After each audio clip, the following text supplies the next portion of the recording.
What is good, everybody? We are here for the NA versus the World Exhibition Series. And my goodness, we have a lineup of incredible players that are going to be coming up all through the night. I am Xerom, and with me on the mic, I am Pineapple. So glad to be here for what promises to be an incredible event. North America versus the world. We got representatives from the EU, from South America, from Japan, all coming to square up against NA's finest. I'm so ready. that they are. And as you said, in terms of scheduling order, we are going to be having the European boys first off, followed by the Japanese, and then the South American fellas versus the rest of the North American team. And for those of you wondering about the format of this, it's actually going to be done by games. Everyone's playing a first to 3 sets, but the number of individual games counts towards an overall score. So even if someone loses 3-2, for instance, those games still matter in the grand scheme of the end result. That they do. And for those unfamiliar with the lineups, if you have not seen, for Team North America, we have first up Zippy, BEPaw, Ryazo, Artorias, Zane, Saltz, Kojicoco, Aarondamac, BSG, Xerom, Kilvenz, and Elsa.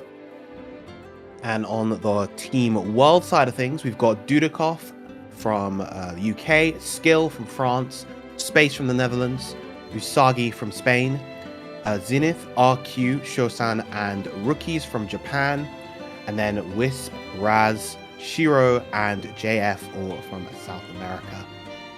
So definitely absolutely stacked lineups on both sides. First set, of course, is going to be Zippy versus Dudeakoff. And, you know, unlike a lot of crew battle formats, there's no, you know, one person stays on and fights the rest of the team. No, it is just head-to-heads going back and forth between the players. Mm-hmm. Like you said, each match, though, being very important in the game counts. So we want to make sure that these matches are close. You want to make sure that each player is taking as many games as they can in the first to 3 to keep their teams competitive.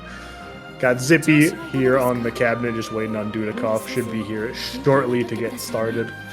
And every second that passes, I'm getting more and more hype for these events, man. Yeah, it's definitely going to be a great one to watch. Lots and lots of high-level gameplay coming out from all of our players. First set, of course, Zippy versus Dudeakoff, as I mentioned before. Lucilius versus likely either Seox or maybe even the Lucilius himself. But Seox is definitely Dudeakoff's go-to tournament character. It's the one he's been playing the longest in the context of Rising. Of course, many knew him back in the base game as a Matero player. Still has a very, very strong Matera, but you won't see it nearly as much in Rising. This game very inhospitable to the zoners. It's definitely some of the more difficult gameplay to get to work properly, right? We've seen success from certain players, like first one that comes to mind for NA is Monarch, but you know, some of those game plans much more favorable to Rising, like you mentioned. The 6 being someone who had great prevalence in Season 1, has fallen off a little bit in popularity since the mid-season patch, but still a force to be reckoned with. Yeah, absolutely. And honestly, of course, the man himself who kind of helped put this together, Ryazo, coming off of that big win with Seox at Battle Coliseum, I believe, in Brazil. Correct. So definitely a character to still keep your eye on, much less common than they used to be. I'd say a lot less kind of easy to just pick up and brute force wins with, especially since, you know, there's a lot more risk to his actions if you know the proper counterplay to them, as well as him having the incredible low health. But still, when he's able to get the ball rolling, he is incredibly strong. Oh, yeah. And I want to touch on something that you mentioned there. Ryazo coming off that win at Battle Coliseum, qualifying them for Arc World Tour Finals at the end of the tour. Every player that is currently qualified for Arc World Tour Finals is here in this exhibition series tonight. Rookies, Aarondamac, Saki, Kojicoco, Ryazo, all stepping up to the plate. Saki, I don't think is here. Oh. Yeah, for the European guys, we got Dudeakoff, Skyll, Space, and Usagi. Yeah. That's my bad. All good, all good. But the other 4, Yeah, all powerhouses, and even going down the lineup, players up and down that you'll see in major top 3s, major top 8s.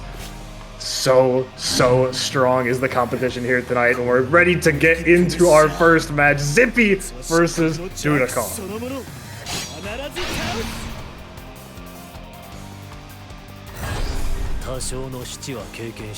Seox versus Lucilius. Now, ordinarily, of course, I would say Lucilius, incredibly strong character in this version of the game. However, once you kind of get the initial advantage versus him and you're able to apply that heavy pressure, the character can struggle a little bit, not having the meatless reversal, not having the best way to kind of make explosive comebacks if that blade level is low. But if he is able to get it started, it's a whole different story. Oh, entirely. Forcing your opponent to get on the defensive immediately as Lucilius can be so useful. You see here, Zippy just now getting the life lead tied up, but already has 2.5 blade levels, which is exactly where you want to be at this point in the match as Lucilius. Oh, there comes the U execution coming out from Dudeakoff. Beautiful delay, using the H-Gate of Demons to delay his descent to beat out the Fuzzy Match. First round going to Dudeakoff. Beautiful stuff. As soon as Dudeakoff was able to navigate that second defensive sequence, off the back of the parry, was unrelenting in the offense there. Beautiful bait by him.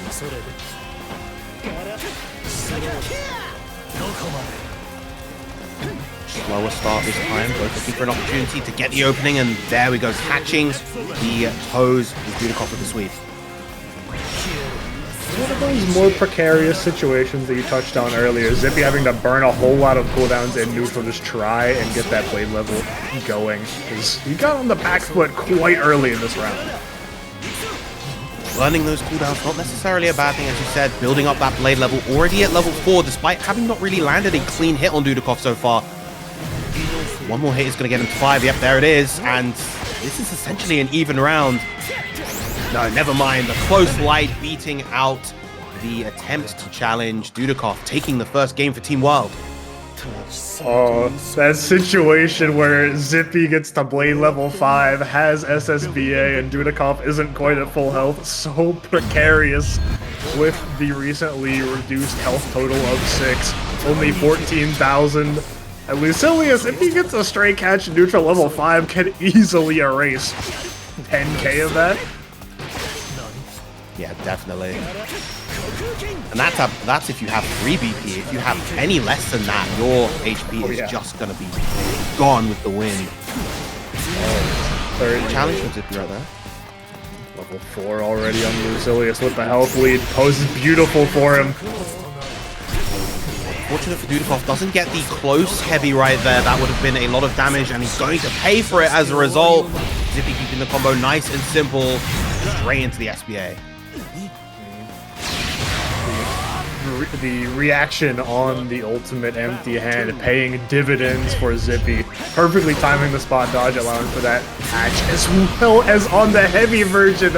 Are you kidding me? The far H to stuff it out. Beautiful use of the far heavy right there. All Corona handshake gonna lead to all that corner carry. Nice delay match this time from Zippy.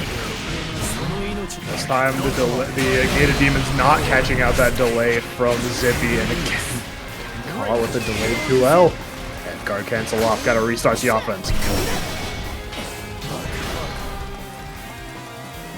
Very, very difficult to do right there. You've got a 5-bar Lucilius staring you down. Things right there, not gonna bite.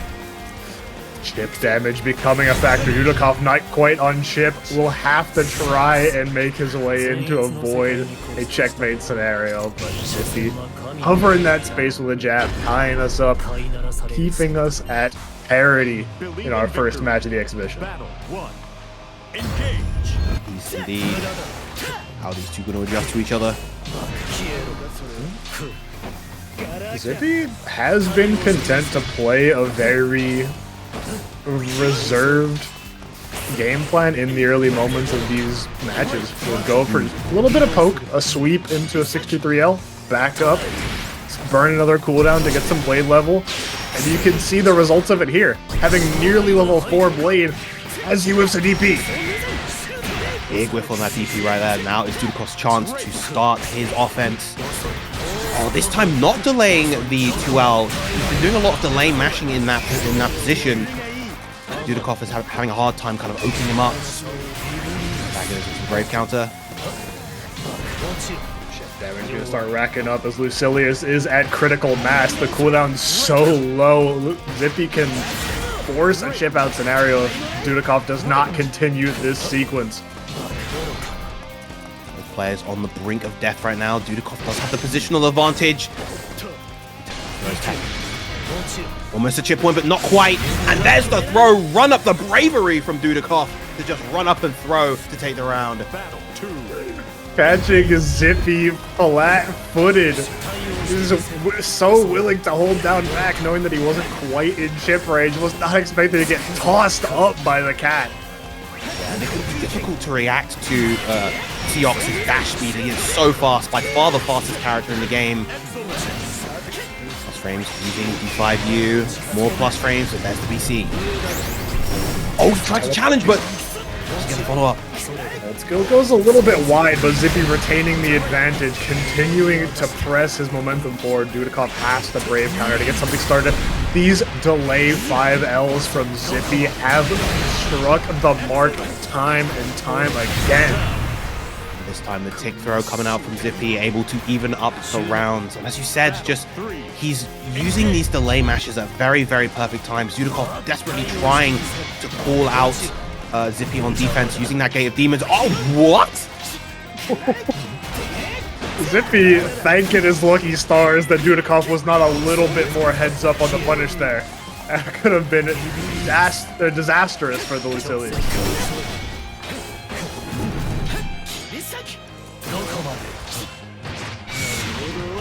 Now we can see these kind of slight delays in Dudeakoff's offense this time. The throws are working out well for him. Again, he just tried to delay, but a little bit too much. Zippy able to get the opening. This could be a lot of damage because he's at blade level 5. Combo off of it since he hit blade level 5 on the first instance of damage there. Dudeakoff is spending another BP. So I've taken enough. You have to try again. Lucilius continuing to chip away at Dudeakoff's health bar. The 623L sniping out an attempt at the 6-pull execution. Believe in victory. I think that might have even been the empty hand right there, but the Invo, of course, not frame 1 on that, so not able to actually get away. Just the wall bounce. Goes for the stylish combo for the extra damage. But again, the mash. Continuing to trust in the delay 5Ls, and it's been paying dividends every time. We saw Dudeakoff at the very beginning of the set bait it once, and since then, Zippy has continued to be on the mark. Big frame trap right there. Beating out the delay mash this time. He's gonna cash out into SBA here, likely. Regain that bravery point for Dudeakoff. Allow himself an extra brave counter should Zippy manage to regain the offensive. But with that 2L catching, I'm not sure that he will. Tight. Seox not having the meter to be able to fully get the damage he needs right there. And actually, this is quite a scary situation for Dudeakoff now. Is it chip point? Special move could do it, but yeah, delay 6-6M, catching Zippy, trying to cover that space in front of him. Beautiful from Dudeakoff. Catching the run forward using that amazing far medium of Lucilius, the Jesus kick. That has got to be one of the best feeling normals to press in this game. You don't even need to include the word feeling in that sentence. It's definitely just one of the best normals in the game. That's true. Covering such wide space, but not covering the space above Lucilius' head. Dudeakoff forcing his way in with the Gate of Demons. And that's the first time Gate of Demons has come out this entire set. Gets another bait on the fuzzy match, but again, bravery point off of Zippy. No more guard cancels coming out of Lucilius. No more anything coming out as Dudeakoff takes game 4. That's going to tie up the set once again. So much good back and forth between these two. We were talking about it earlier, how every player on both sides of the lineup, you would see them at a major in top 8, in top 3, and you'd be entirely unsurprised. Yeah, they belong there. And this level of gameplay speaks exactly to that. Catch on the mash, and going to have the meter to go for the extension. Oh, doesn't quite get the pick up after the 2-2M. That's a really, really lucrative late level combo if you're able to execute it. The UMT had no punish this time, but Dudeakoff has not gained much in the way of positioning. We'll try. No, not hold the 5U. This time gets the H-Thunder Flash. Just, again, very scary situation for Dudeakoff. 5 bars on the side of Zippy, and you have a mountain to climb. Dudeakoff has climbed that mountain before in the set. We've seen him do the impossible from late level 5 Lucilius. Zippy, like you said, only needs 1. Dudeakoff cannot afford to mess up, and he certainly delivers. Finally gets that bait that he's been looking for so often. The one time Zippy doesn't go for the delay 5L, instead went for the delay 2L. Dudeakoff able to go over it and get the round. One more round for Dudeakoff to take the set. Zippy not out of by any stretch of the imagination, punishing Dudeakoff's delay match twice in a row with the sweep. With the Thunder Flash. Still not in a great position is Dudeakoff. The big spot dodge again, but actually missing the punish opportunity. There it is once again, that Gate of Demons. Has been the moneymaker for Dudeakoff. We'll need one more bait on the guard cancel, and Zippy falling victim to the fireball for the final time as Dudeakoff takes the set 3-2. Beautiful, beautiful stuff. Finally clocked on to how Zippy was using those delay mashes and was just able to blow them up right at the end when it mattered most. But again, as we said before, it's all about the number of games that people are able to accumulate rather than the number of set wins. So that is 2 points on the side of NA and 3 on the side of the world. All right, Team World. I see what you're rocking with so far. I see.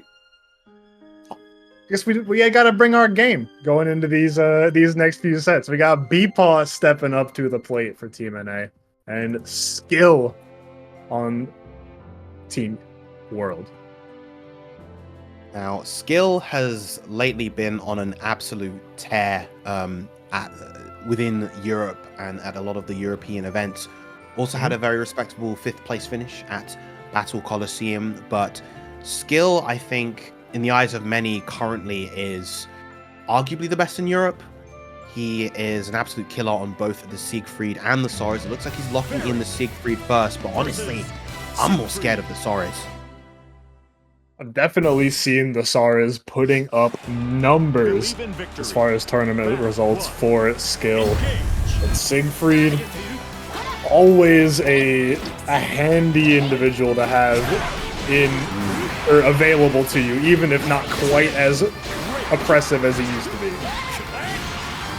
When you have to deal with Siegfried in the corner, you're facing down some powerful strike throw pressure, especially as a character like Ferry, who is weaker on the defensive side. It can be scary. Will have the offensive capabilities if BEPaw can hold Skyll down in the corner, but Skyll has not allowed him the opportunity to do so whatsoever. Baits out the delay BC attempt with the jump. No reaction from BEPaw. Instead, tried to read an attack. Skyll capitalizing already. Too preemptive on the roll. And now you have to deal with GG on the screen. What's GG gonna do to that M fireball from Siegfried? Oh, why don't you just send this wave over? That's cool. Little cat's not doing anything to stop it. Staggers, of course. Oh, beautiful timing on the roll to get past that from BEPaw. A lot of damage, of course. BEPaw comfortable maintaining this 2/3 screen spacing that we've seen him holding at for so long, but Skyll just as adept at finding the gap to roll, closing it in an instant. Oh, that's a huge 2M. I think that's going to be enough to get the KO versus that Ferry. Go for the corner B&B into the box of anger. Brutal end to that round from Skyll. Putting another game in the Team World column. Believe in victory. Doesn't even need the final hit again. Oh, I like that. Using the far medium to counterpoke Ferry's attempted round start. You know, Ferry loves to go for that far medium to claim the round start herself.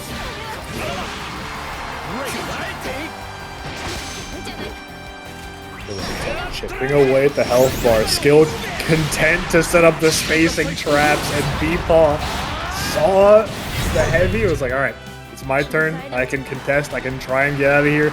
No, Skyll shuts the door right in his face. Incredibly swift dissection of a round right there. Skyll looking in prime form right now. Just not allowing BEPaw to even really play the game. But oh, that's a huge counter hit. Counter hit on the 2 and 4M. Has enough meter for the Schwarzafenga, spending it. We'll finally get to see that last hit. Not enough to kill, but BEPaw is in dire straits regardless. It's not dodge on the 2 and 4H, but again, you're stuck in the corner as Ferry versus a near full health Siegfried. This is a really tough situation to be in. No bravery points either. No life to be had. BEPaw desperate in the corner. Get me out, please. Somebody help.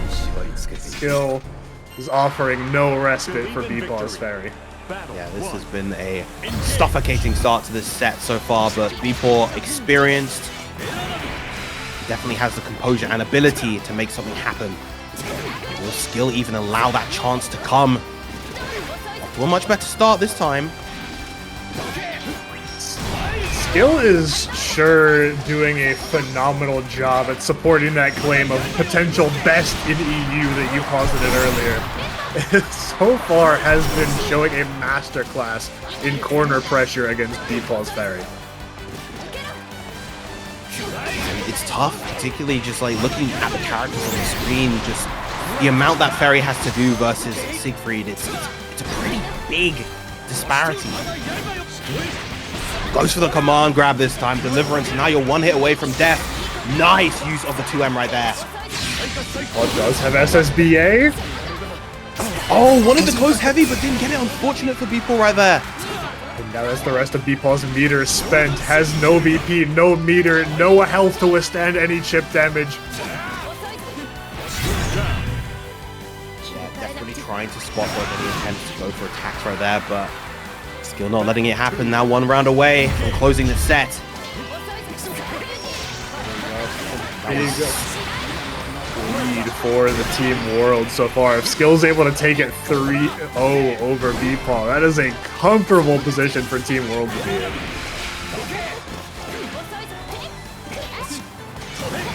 It feels like BEPaw has been doing a better job finding the footing. Big U-Fable right there. The DP to answer back.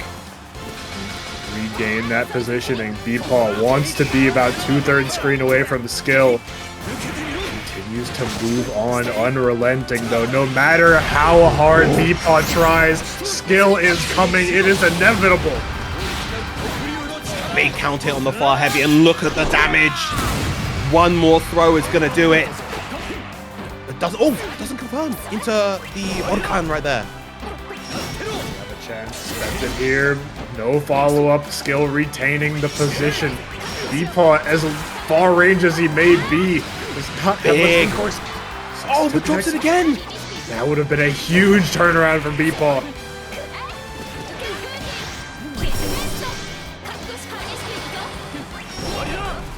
Lovely spot dodge. Oh, but not quite on the brave counter. Unfortunate.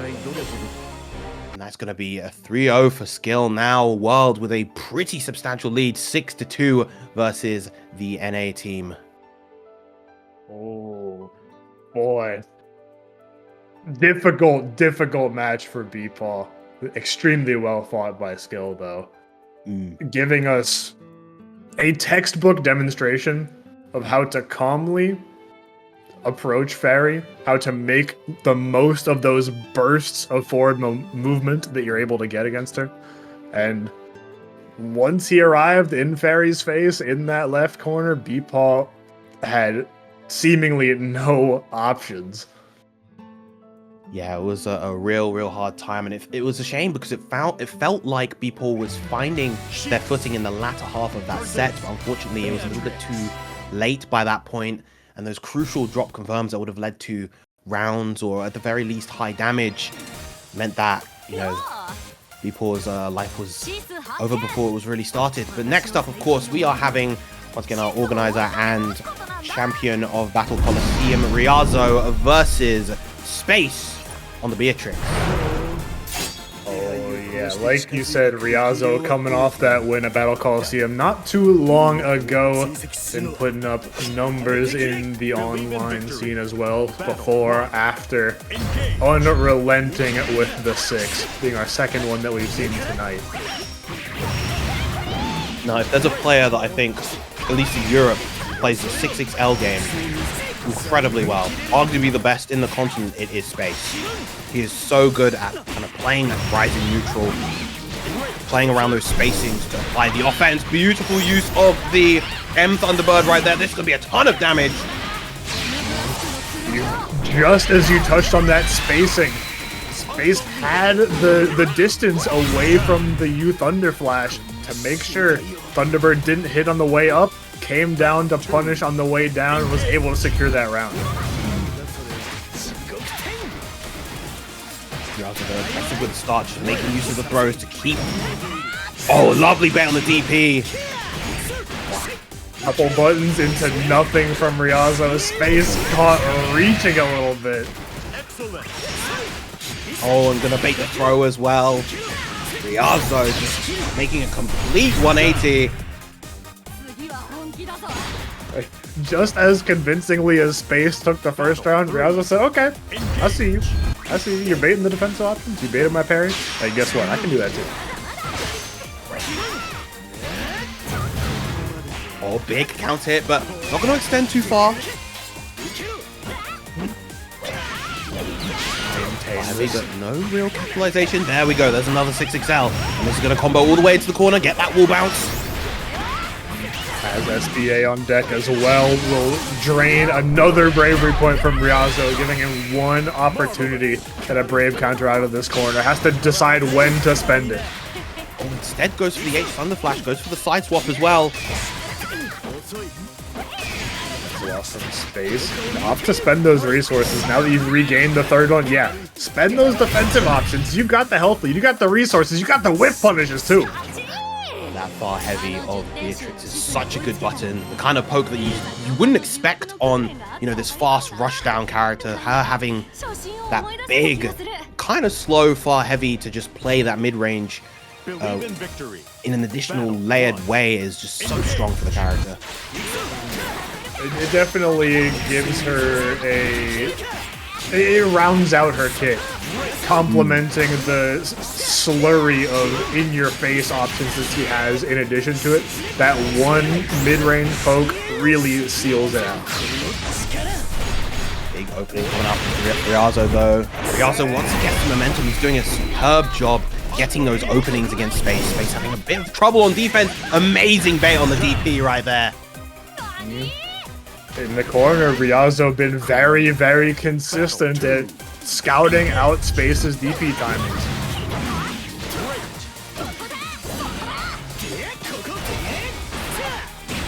Goes for the frame trap. Got out of the corner, again Space wide on the DP. Saw the jump, but a little bit too horizontal on it. Superb recognition of the range right there from Ryazo. Oh, gonna whiff, unfortunately, not able to get the hit right there. That's going to be a nice amount of corner carry for Space. Ryazo does not want to give up any of that screen real estate that he worked so hard to get. Will Thunder Flash to regain even more as Space is in the corner getting counter hit. Ryazo has super. Considering the start right there, just get the KO, and you have to be careful because One hit for both players is going to be enough for the KO. Delta clock is active. Let's go for the throw. Delta clock turns Beatrix's lethality up to 11. Having the extra hits done on one of those EX specials. Gonna be showing off right here. 0 BP on the side of Ryazo. This is going to do a chunk of damage, if not get the KO versus Seox, and it does. 0 BP combined with the low health of 6, absolutely evaporating under the pressure of the SSBA. Nice wake up with the match right there. Gonna get the full extension all the way to the corner. Even after having evaded a couple times space, unwilling to go for these reversals. Jump out, finding the mark as well. We got the reward off of it too. Drain another BP. Yeah, deliberately not going for the RS mid combo right there. Oh, gets a close light count hit, but and there it is. Base now up 2-0 versus Ryazo. I like the way you were touching on, what you're getting ready to touch on before that as well. How Space adjusting that combo route to deliberately not go for the Raging Strike to set up that resource advantage going into the later stages of that round. When Ryazo has nearly no health, and you have such a life lead and 3 BP, you can enforce your will on your opponent quite heavily. What a route. Gets a side swap right there. Probably not what Ryazo wanted, but still able to adapt the route beautifully. Down in this corner, 6 claw execution, sniping out the startup of the fireball. Gonna opt to spend the super as well and put Space on death's door. Rounds that Ryazo is able to kind of get the advantage have been very one-sided in his favor. It's just a case of getting the game. Beautiful bait from Space right there, and that's gonna be a lot of damage. Look at the confirm. The fireball cooldown at the end. Into the SSBA. Oh my goodness. 60%, 70% drained off of the 6. All of a sudden, incredibly scary situation. Are we going to see? No, instead there's the M Thunderbird to try to bait it out. Tries to catch with the 6XL, but not quite in range. Ryazo taking another round, not letting it slip away. You can see the anticipation from Space, expecting Ryazo to take some real estate with the plus frames afforded by 5U. Ryazo content to sit there, toss another one, and beautifully whip punish. Lovely throw versus the U Thunder Flash. It's 50 meter out the window. There's another throw coming out from Space.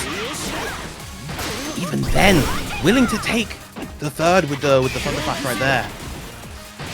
So I bet you're not going to toss me. It's not going to happen a third time in a row. Letting the reversal rip as well. Speaking of, Ryazo finding the mark with the U empty hand, able to confirm that into a full corner carry. Nice staggers as well. Ryazo finally getting another point on the board for Team NA. E1 now here against Space. Let's go, Team NA! Giving us our third for the evening. Down 8, but hey, we got some room to come back in.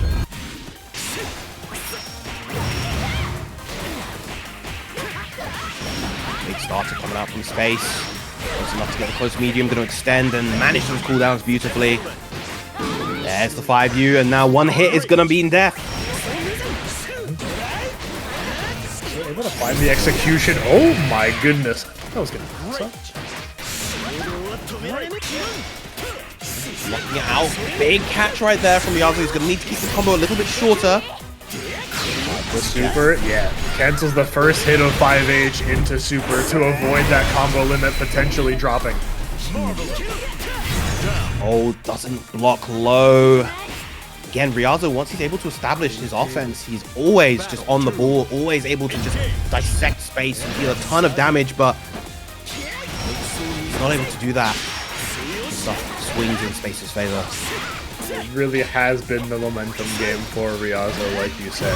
This situation was able to retain it, continues to do so by spending the U skill. Good defense from Ryazo, not fighting. Check out the throw by both players. 6 claw execution strikes true. Checking space, but reversal coming out just as quickly. Oh, not quite close enough for the wall bounce and a little bit too early for the throw. It's space. Spending his last BP and will be rewarded for doing so. Needed to keep the momentum in his favor, and that will earn him another point for Team NA. Very, very nice. Evening up the set as well. Battle 1. Engage. Are they gonna get their first set on the board? Looks like Space is having a real hard time dealing with execution, both H and U at mid-range. Baits the parry with the backdash, but not able to punish in time. Can be so difficult to get in there quickly enough to punish the recovery of the Thunder Flash. First DP connected, second one not quite on the mark, and Ryazo able to punish it with the corner carry.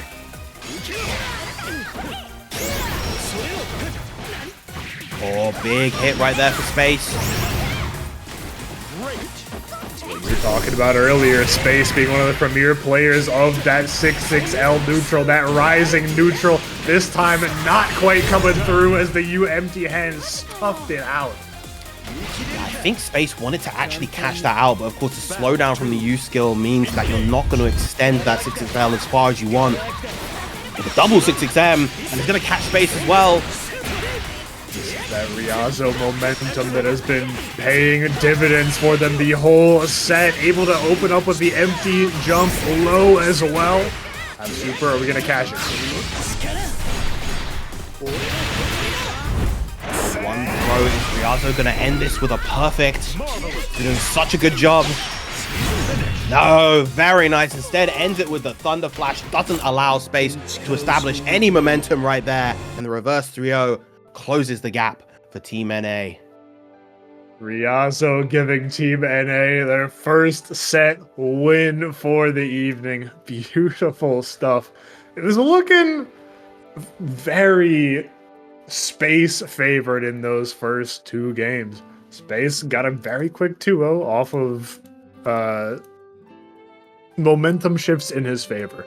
When he was able to take control of the pace of the game, Ryazo was crumbling a little bit in those first 2 games. Ryazo took the reins firmly and reverse swept.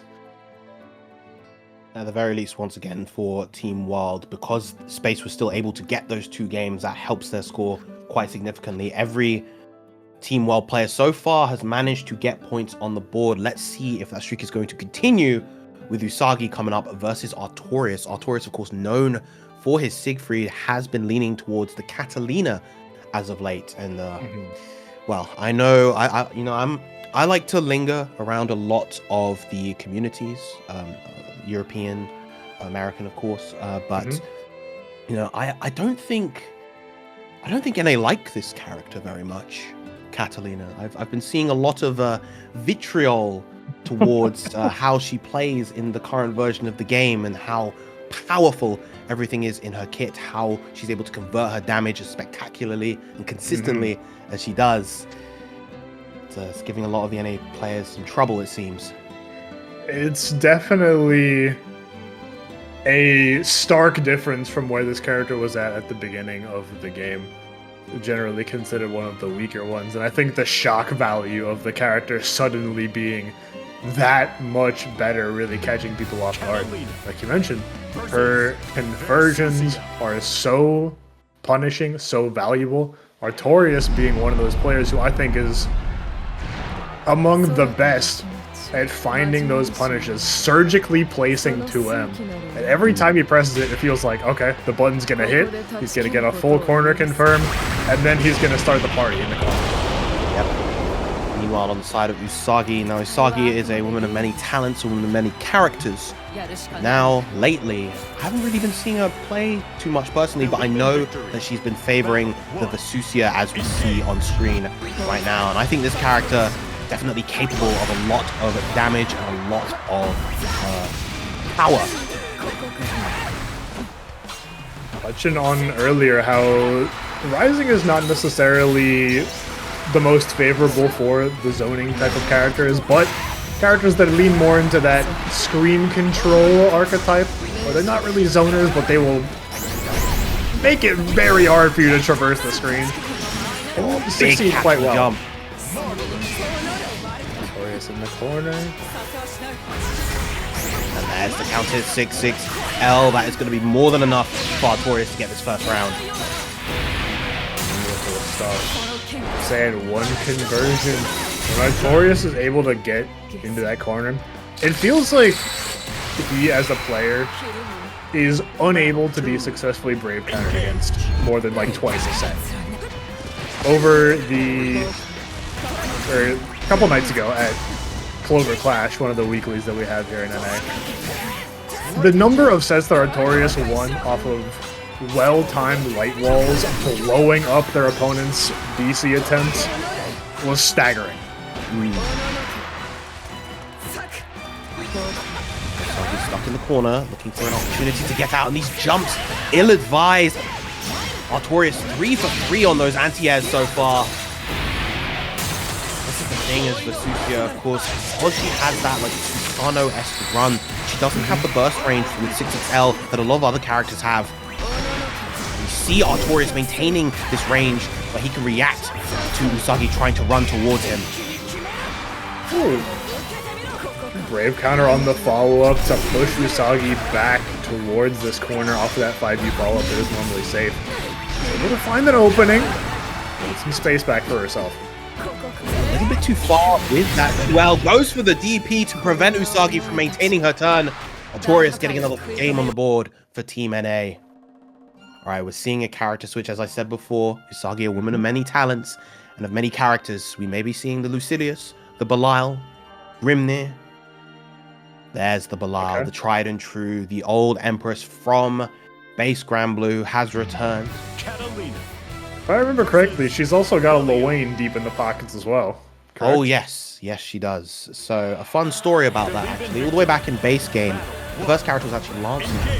She went to a local, she fought against Luane, and from there, she actually believed that Luane was the strong character. And as a result, Luane became a character that she had available for her for a long time. It's essentially the first character she properly mains. But this Belial that we've seen put in work at many, many tournaments, continuing to do so. Artorias expertly finding that 5L, and as we discussed before the match, any hit is a full confirm with that meter into the corner pressure that Artorias does so well. Yep, throws big anti-air again, and all of it was because she managed, Artorias managed to get that starter with the 2L in the corner. Battle 2. Engage. Jump on this guy. The skies are protected. He is not missing an anti-air. You gotta find another way out of that corner. Against Catalina, doing so on the ground is so damn difficult. Yeah, even with Belial's fantastic buttons, it can be difficult to contest that mid-range versus Catalina's incredible pokes. Dodge on the Yugo Aisha. This time Usagi running up very close before doing that super jump to avoid any anti-air attempts that might come out from Artorias. Big far medium coming out from Artorias. Gonna be a huge amount of damage. Corner carry as well. On the backdash, wanted to rebuild some of that spacing. That positioning under the timer is so valuable for Artorias, but UTP incredibly fast, able to stuff it out.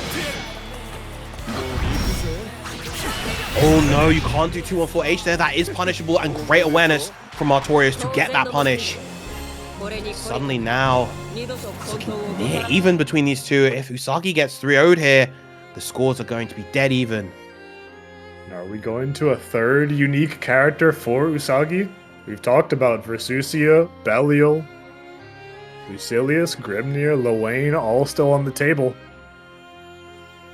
No, it looks like she is locking in the Belial for the rest of the set. Versus Belial.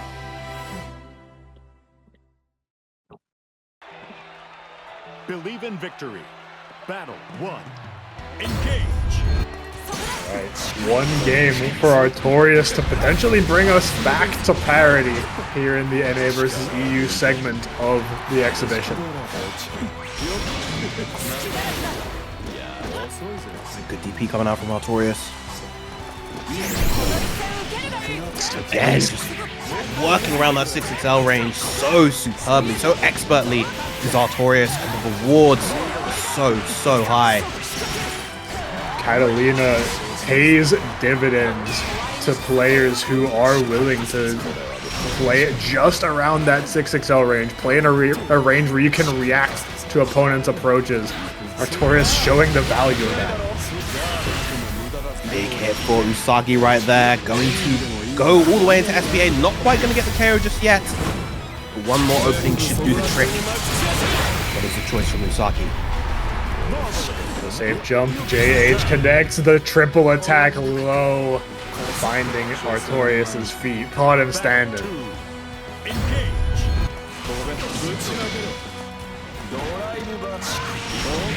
Beautiful spacing right there from Usagi, not able to get the link unfortunately afterwards, but still in a pretty good position. Artorias aggressively taking the light wall dashes forward. Usagi's comfortable to let him do it. These plus frames coming out from Usagi's Balan is going to convert into some solid damage in the corner. Doesn't have the fireball to get as much of an extension as she'd like, but still, beautiful whiff punish on that 2M right there. Have the SBA to recoup that spent bravery point as well as take one of Artorias' own.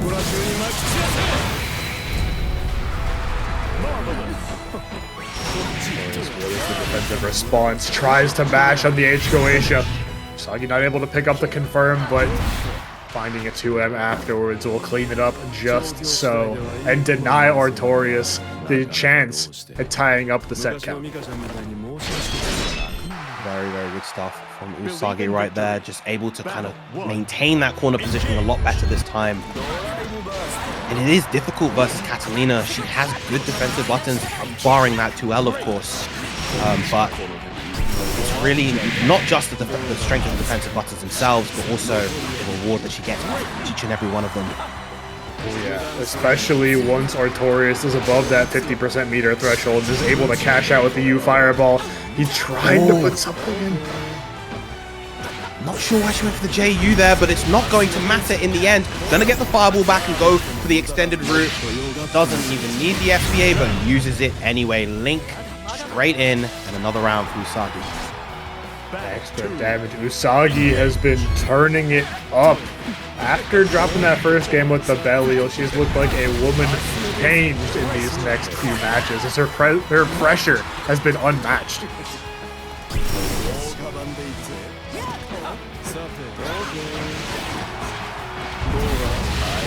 openings once again with the 6XLs. Not the biggest amount of damage in these mid-screen positions, but still, it's working wonders for her. And that is going to be a full corner combo. So on 2M, Artorias able to walk out of the corner, but swiftly tossed back into it. Usagi says, "Where do you think you're going?" Oh, the cheek of the U command grab there, but because it was cancelled, it goes for another one, you cheeky young lady, you. Nah, that's the feed. You can't just do it to him twice in a row. Usagi, letting Artorias know, look, you might have gone up 2-0, but we saw what happened last time someone went up 2-0. Didn't end well for them. That it did not. Now evening the set is Usagi. Are we going to see the swap to Siegfried from Artorias? Or is he simply taking a moment to recollect before locking that Catalina back in for one last time? It looks like we are locking the Catalina back in for this final game. Catalina versus BEPaw.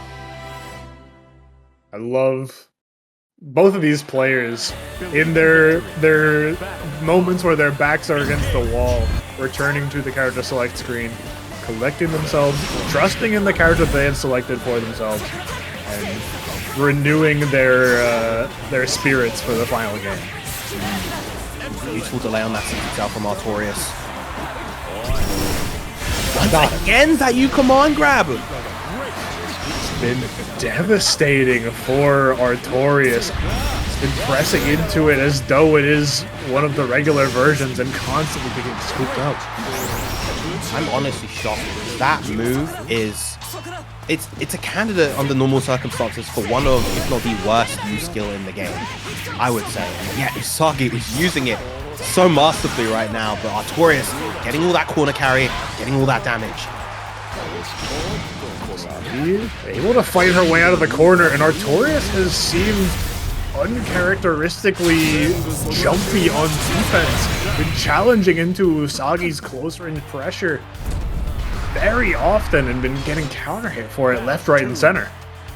It is so scary versus Bilal and one as seasoned as Usagi, because the character has so many ways to generate this plus frame, so many good normals and specials to just maintain that offense. And consequently, you have to take those risks on defense in order to be able to get out.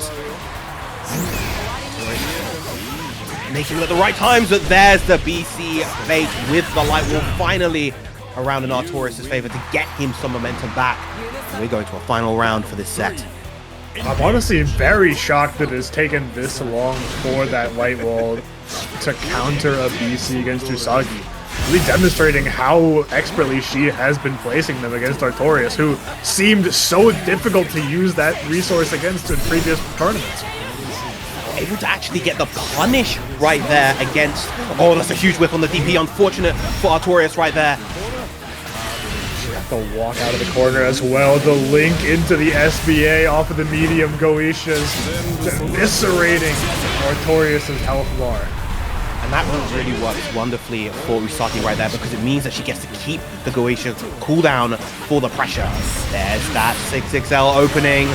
Doesn't have a ton of resources right here, but should have enough to get the KO regardless. And there it is, Usagi making the reverse 3-0. Giving the world team once again another lead. Leveraging that cooldown that she had left for herself, like you just said. If she had spent the H Goetia in that last combo, she may not have had quite as airtight of a pressure sequence afterwards to open Artorias up for that final time. Beautiful resource management and confirms from Usagi.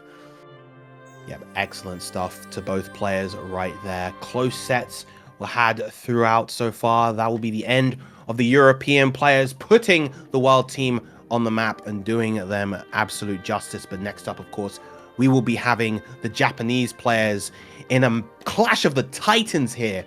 Zane versus Zenith in the Grimnir mirror. High-flying action is promised for our next match. Zane, the premier Grimnir in North America, has been placing extraordinarily highly at a bunch of tournaments recently, winning ECT, if I remember correctly, as well as Astral Finish. Yep. Zenith just recently coming off third place at SEA Major. He showed a very, very strong performance over there. Yeah, this is going to be quite an electrifying matchup. It's very rare that we get to see the mirror at this level. Grimnir, an incredibly strong character in this version of the game, but more of a specialist one, I would say, in order to really take him to those heights. You're not going to see someone, you know, decent player with a Grimnir tearing it up in bracket. No. Believe in victory. Definitely one that takes a whole lot of dedication. And Zane is a player who throughout his career has been one to gravitate towards those specialist characters, whether it be in Dragon Ball or in his earlier time with Granblue before settling on Grimnir, where he played Zeta and then Avatar Belly. Big far heavy from Zenith right there. Capitalize. The U-Winds of Temptation. Spiral arrow. Able to get anything though is Zane. Finally able to leverage his way in. Zenith having such a health lead and trying to get towards his seals in those corners. Just kind of slowing the pace down quite considerably. This definitely works in Zenith's favor. He is now stuck in the corner. Has to be mindful of any potential openings coming out. And a beautiful catch right there. The attempt to escape with a 5U is met with Zane with a combo into the SBA. And that means that Zenith no longer has any bravery points to work with.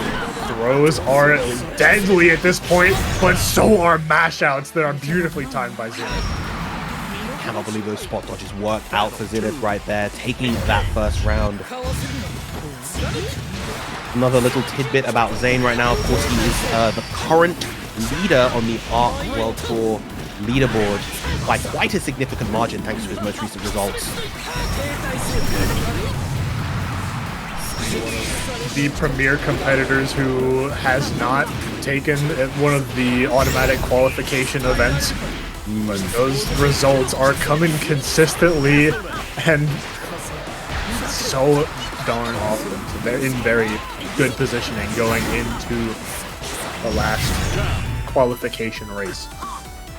That they are. Zane answering back beautifully in that second round. Oh wow, the usage of the TK214 in the air. I like that clearly has a very firm grasp on his own character's tools and the counterplay to them. Scouting out the spiral arrow from Zenith beautifully with a tool that I honestly don't think I've seen utilized in that way ever. Oh, gets the counter using the U fireball right there. Nice challenge from Zenith right there. What a roll out the corner. Zenith beautifully placing it. They have 100 meter. How is he going to shoot suspended? None at all. Backs off, big hit, and yes, at that range you can convert the U fireball into the 2-4U as well. Zenith taking the first round, first game even.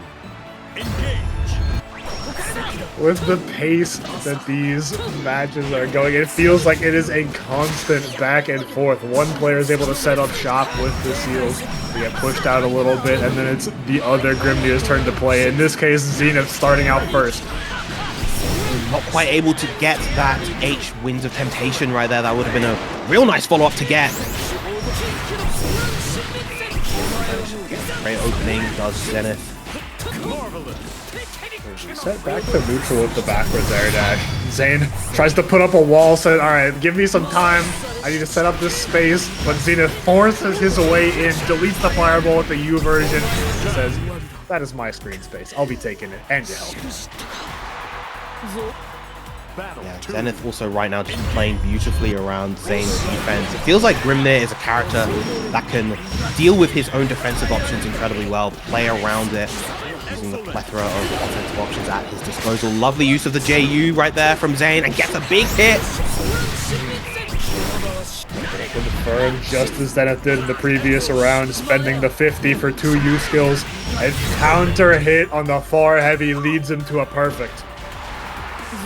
What an answer back from Zane. Can he carry that momentum this time going into this third round? Both Grimnirs got their wind crest set up. Zenith just reaching his, and the confirm because he got close enough was beautiful. Tossed into the fireball, not quite fast enough for the combo. Yeah, the fireball disappearing just in time for Zane to not get comboed right there. A solid chunk of damage in space though. At near the same time.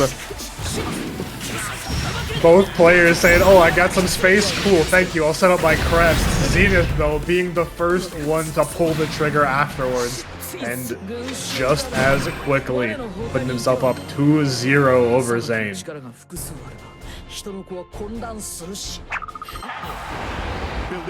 So fascinating seeing the interactions between these two characters, how they kind of want to navigate each other's wind crests. This time Zane with the advantageous start, gonna go into the H spec right Tempest and convert all the way in the corner. Has 50 meter, chooses not to spend it though on any U wind crest. Missed the dash up for the throw, and Zen is taking full advantage of it. Confirming. Both equally willing to spend the ult skills. Spend the 50 to maintain the momentum. Hit. Magnificent placement of those wind seals right there. It's gonna go for the throw instead of the low. Good text from Zane, but isn't going to escape the corner. The far medium stuffing out the attempt on defense to far heavy. Set point for Zenith. The world may be on the crest of their second 3-0 over the night. Once again, this time Zane getting the initial opening. This has been how these games have been playing out so far. In exchange rounds, but Zenith has come out on top each time, and this time Zane winning out in the clash. Not to spend any meter because wasn't sure where the combo limit was. Zenith able to get out of there with a DP, but Zane's 2H reaction on point. Beautiful readiness and awareness from Zane. Knew the path that Zenith was going to take and had the answer at the ready. Zenith has very seldom been dashing away with the seals. Zane, a pretty educated guess that, alright, he's going to try and exert his will on me in this next interaction.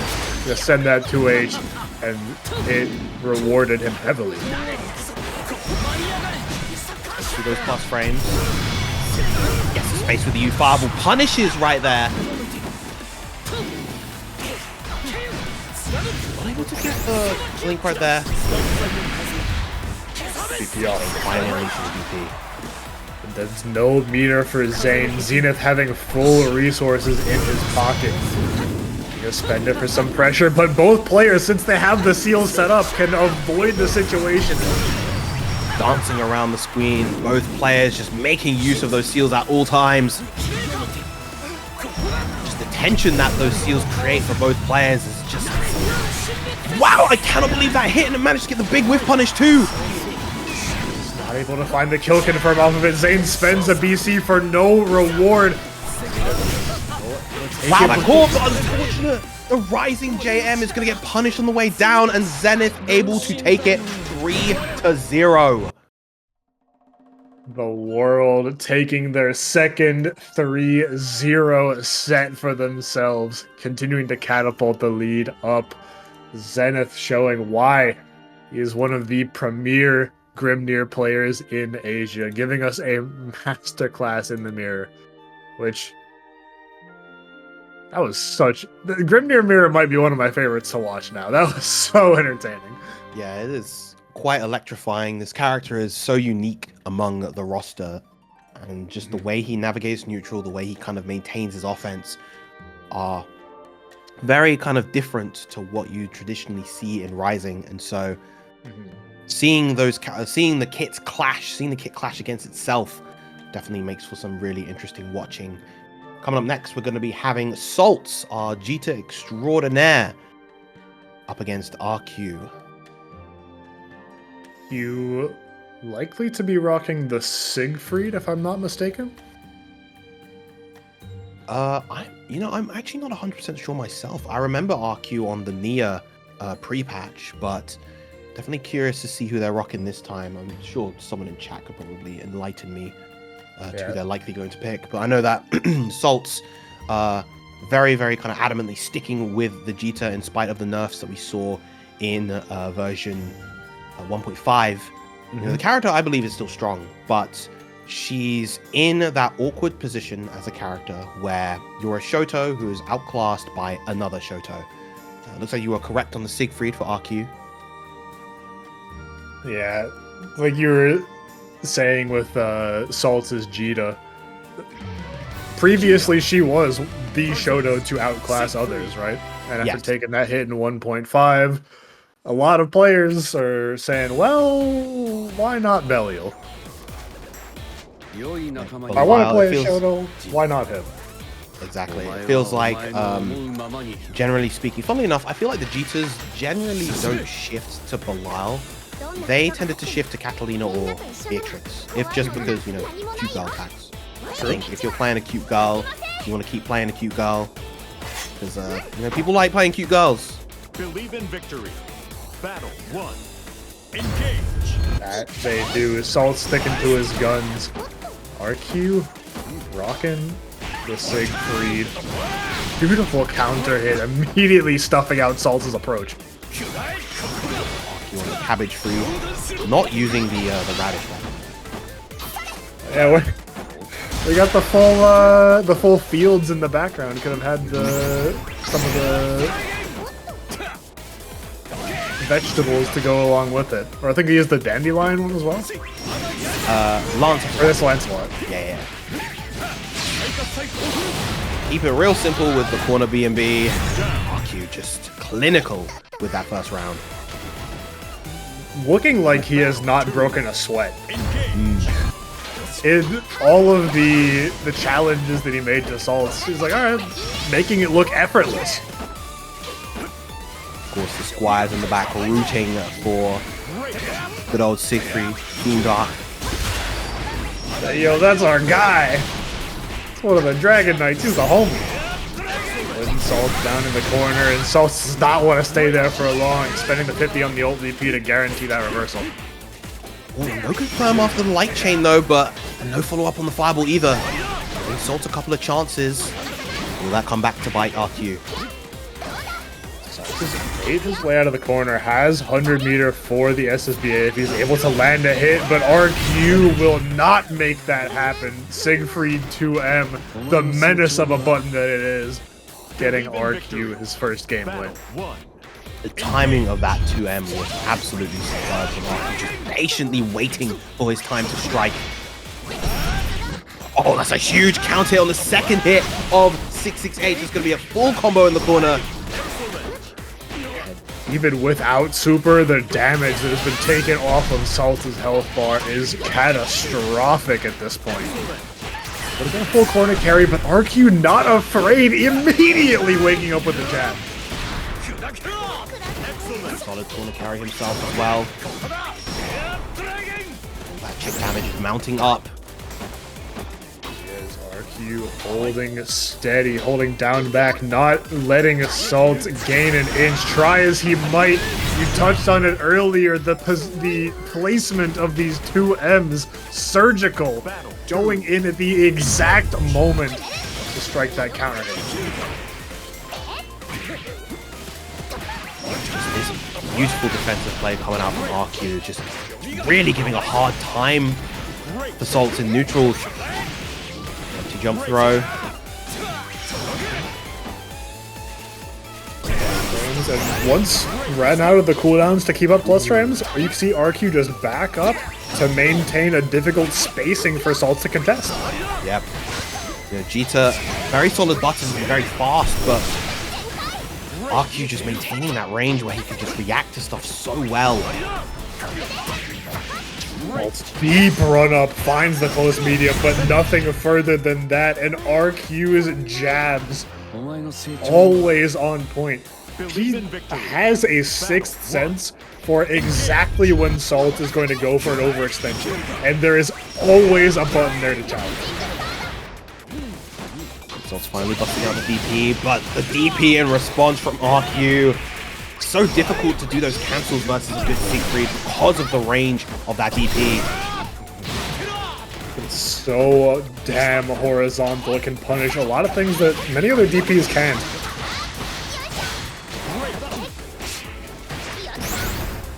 This time, Saltz finally establishing some momentum for himself. Seeing those throws, crucial right there, but a good block from RQ against the new fireball. There's ground. Finding that 2 and 4H on the back side of it is the start of something big for RQ. A good 6 and chem from coming up from Saltz. But that was a brave counter in return as RQ ties up the health. Continuing to put out these 2Ms, anticipating something from Saltz, but Saltz has not been biting on him. Be a little bit more reserved. Actually got the hit. I think an Uwe at the end would have been able to do it for RQ. Look at all this chip damage being piled on right now. Listen to them! Saltz finally finding a round for himself. Gets that first opening. Tense right at the end of that round. Both players were playing on a knife's edge. They had no health to work with. They're playing so cautiously. A stark difference from how Saltz was playing when he had the health lead. We'll try to bait out a delay button right there using that close heavy, but once again, RQ so disciplined on defense right now.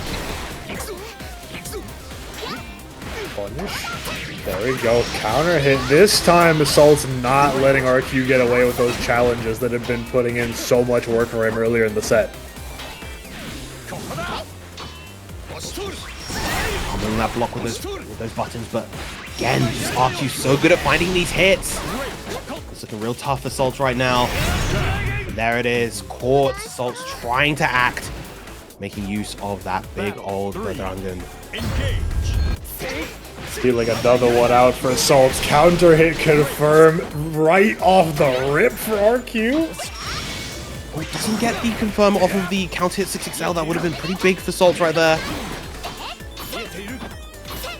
See Saltz going in for a lot of these deep run-ins against RQ.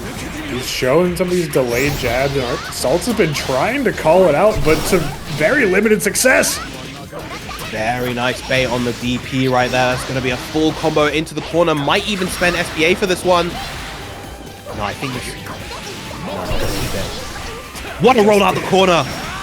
RQ placing it so beautifully. Saltz thinking he can cover both the roll and the meaty, but to no avail. And RQ gonna cash out, put Saltz in a guess-the-game situation. One throw is all it's going to take now. Doesn't punish the whiff throw.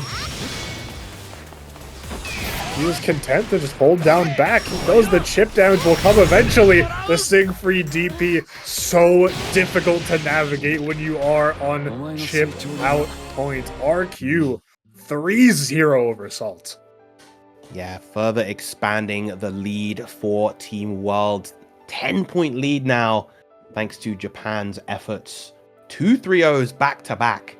Looking incredibly strong, but it's speaking of incredibly strong, we have one of the most disciplined, most talented young lads in the North American scene coming up with Kojicoco versus an absolute seasoned veteran of Granblue here with Sho-san.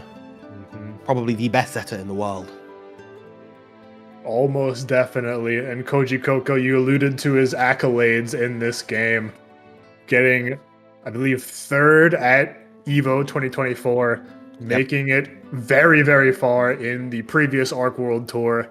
2nd or 3rd there as well. Yeah, 2nd place at the previous Arc World Tour, also 2nd place at Versus Fighting, and of course the winner of Ultimate Fighting Arena 2024, allowing him to qualify. So we'll be definitely seeing him at Arc World Tour Finals start next year. If there's anyone who I trust to bring NA back into this exhibition set a little bit, Kojicoco has got to be up there. Recent swap to the Belial was previously on Nier in the pre-1.5 patch era, but has moved on to the current reigning king of Granblue Versus Rising. Well, and that is one of the troublesome things, of course. Zeta having that fantastic L Rhapsody to beat out mids, but you're fighting a character with one of the best lows in the game in that low 2M. Sho-san, unlike a lot of other Japanese players who are a lot more kind of slow, pensive, and reserved in the way that they play the game, Sho-san balls to the wall on his offense, but hits combo limit right there. Unexpected drop from Zeta's, almost definitely a trait across Zeta players in general is having those combo routes dialed in. Sho-san showing an uncharacteristic drop at the beginning. SBA not going to get the KO with the scaling. Oh, but the throw baits, the instant jump into the aerial Spear of Arbis. First round to Sho-san. Beautiful stuff from Sho-san. Just really demonstrating the strengths of Zeta, a character who has, I feel like, seen some hot debate as to where she stands in the current state of Granblue Versus Rising. Yeah, she's definitely, I'd say, among the stronger characters in the game. She's also among the hardest and definitely one of the most specialists. So you don't see too many representatives of her, but among the ones that are there, they do some incredible work. Sho-san showing us exactly what she can do on the top echelons of play as he stuffs Kojicoco's approach out with that 2M and takes the first game. Yeah, a truly suffocating demonstration of Zeta's power.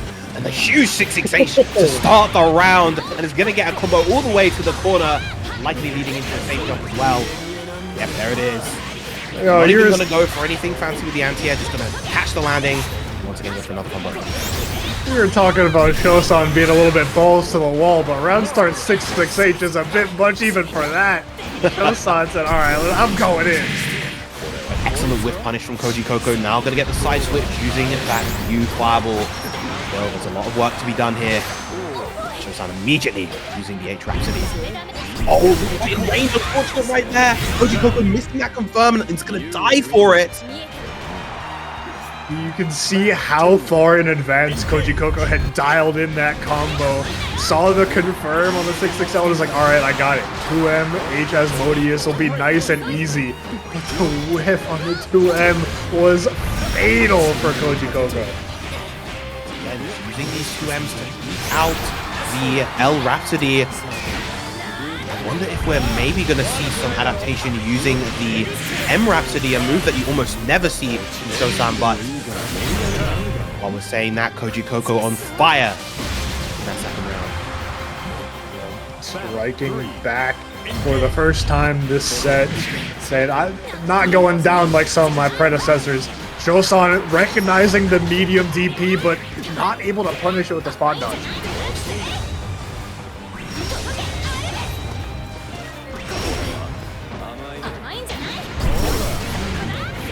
Oh, what an L Rhapsody right there to just beat out the attempt with the U Asmodeus. Nice catch with the match though. We've been very consistent on that.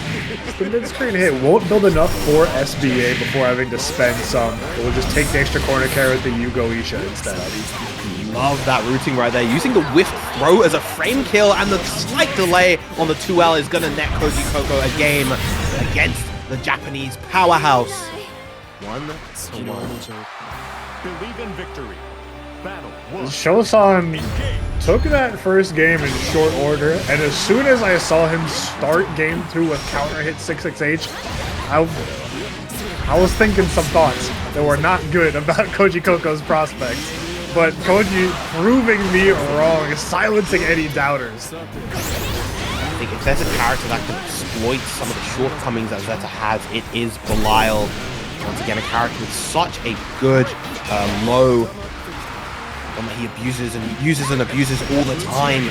Just working wonders against Sho-san, trying desperately to use these L Rhapsodies. For it as well. The SBA closing out another round in a row for Kojicoco. Make that 3 on the board for his Belial. Battle 2. Now it's down to Sho-san to make the necessary adaptations. How will he respond in defense? Again, that 2M just calling out the L Rhapsody. Has been one of the cornerstones of Sho-san's neutral thus far in the set. Doing a button into L Rhapsody to attempt to stuff out an approach from Kojicoco. But Koji has wisened up quickly and made that 2M his primary approach. Just magnificent adaptation so far from Kojicoco. I loved the slight walk to make that J22M whiff. Get the punish on the landing as well. Sho-san looking kind of stumped right now. As soon as Kojicoco had an adaptation to the aggression that Sho-san came out with, like you said, seemed a little bit stumped. The game plan has not moved past that initial state that Sho-san had it. Safe jump, gonna go for the trap using the Signo Drive, the 5U, and suddenly a complete 180 from what we saw in the previous 2 games. Sho-san back in the driver's seat. Yeah, able to steal a turn away with the half-length 5U, I'll say. So now Zeta can extend that button to have an extreme amount of blocks done. Or like we just saw there. Or she can end it early and try and steal a turn like Sho-san just demonstrated. Yeah, it's such a strong 5U now. It is only -2 on block. Very rewarding on counter in the corner as well. The mid-range played beautifully from Kojicoco so far. Counter, and there's the instant JU, the fuzzy overhead. Gets out another one. Jump throw, teched by Kojicoco, and Sho-san has to back up now. See Kojicoco using these far mediums to try to counterpoke Sho-san right there. Huge U Infinite Wonders right there. That is going to get Sho-san the game 2 apiece.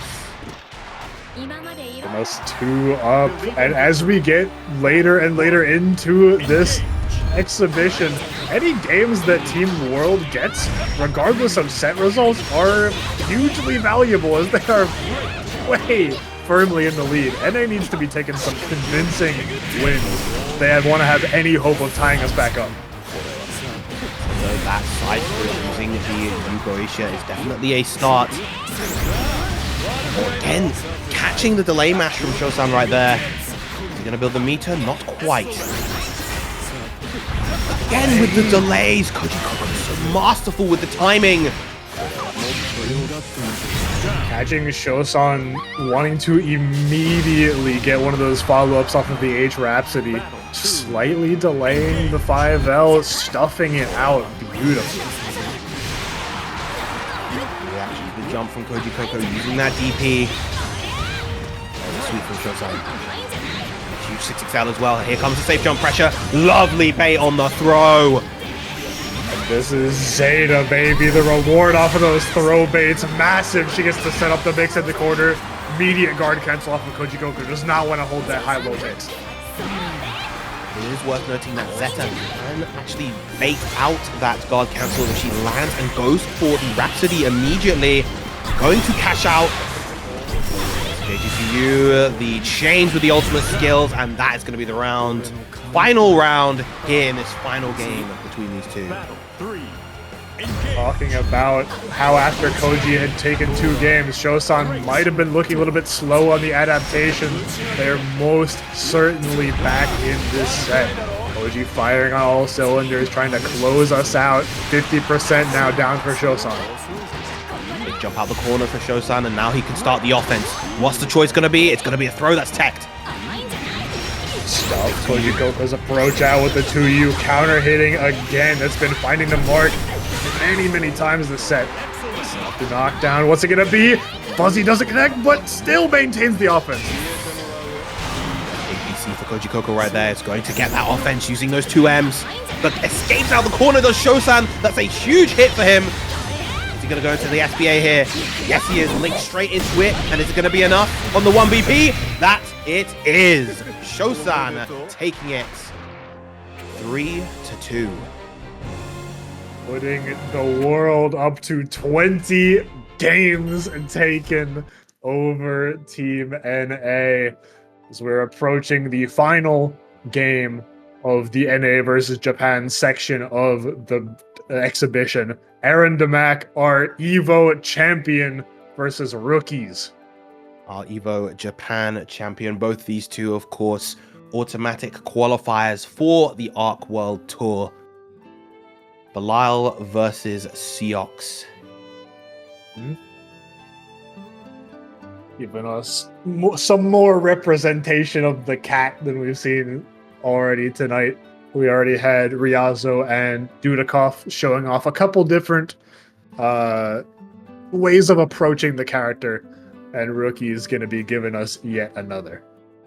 Indeed. Seox has seen a lot of success so far on stream, both Dudeakoff and Ryazo winning their respective sets. Is Rookies going to maintain that streak for Seox, or is Aarondamac finally going to put a stop to it? That said though, Belial himself has been doing very well as well, managing to accumulate 5 games between Usagi and Kojicoco. So we'll have to wait and see. For the sake of Team NA's scoreline, I'm going to need this Belial from Aarondamac to be stepping up. The world is kind of running away with it, Xerom. Hey man, I'm happy to see that. I love to see. I was very happy to see the success of my European boys and gal, and now the Japanese, of course, doing an absolutely sensational job themselves. Japan, especially back in base game, were known and accepted as the strongest region, and I think honestly throughout this game so far, NA have been really making a statement for themselves as an incredibly strong region in their own right here in Rising, but it's not looking good for them so far in this exhibition set.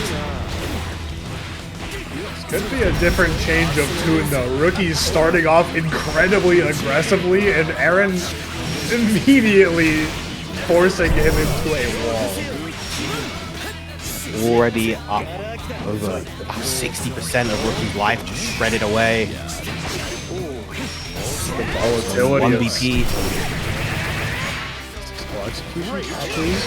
Rookie's gonna be able to start it, but Aarondamac has not spent any BP of his own, can spend 2 in a row and afford it. Oh! So the timing of that actually meant that that didn't hit properly, and it's gonna lead to a big punish. Rookie's getting a ton of damage. Normally that you as Modius is +4 on block, but because Aaron did it too early, he ended up not actually hitting it properly. He overrode the hit stun with the final hits of H. Goetia. Yes. And Rookie's, off of what was looking to be a destructive round for Aarondamac, pulls it back in a split second. Attempts to whip punish with the far heavy, but not quite. There with the timing, big opening for Rookies, gets a double close line to close heavy. You're gonna see a reset into empty hand, try to create this safe jump. Yes. Aaron tried the 6XL out, the JU not allowing for a confirm though from Rookies, so Aaron will just continue force his way out until he gets thrown the reversal SVA. Aaron, you got it like that? Hold on a minute. Definitely not going to work out for Aaron right there. Expected Rookies to commit a little bit harder on his offense. Didn't work out, unfortunately. He's starting us off with the Gate of Demons right off the bat. Saw how in the last game Aarondamac was going for those far mediums like he continued to do here. But okay, you're going to try and stuff my 6XL? Bet. I got the counterplay to that too. So far coming out from Aarondamac though. Nice huge chunk of chip damage using that U as Modius. To hold anything so far. These two being very aggressive in all states of play right now. It's going to work out in Aarondamac's favor. Either player wanting to hold an inch of the opposition's offensive pressure. Aarondamac and Rookies trading defensive options. Oh, a DP here, a parry there, a brave counter, a mash sealing it out for Aarondamac.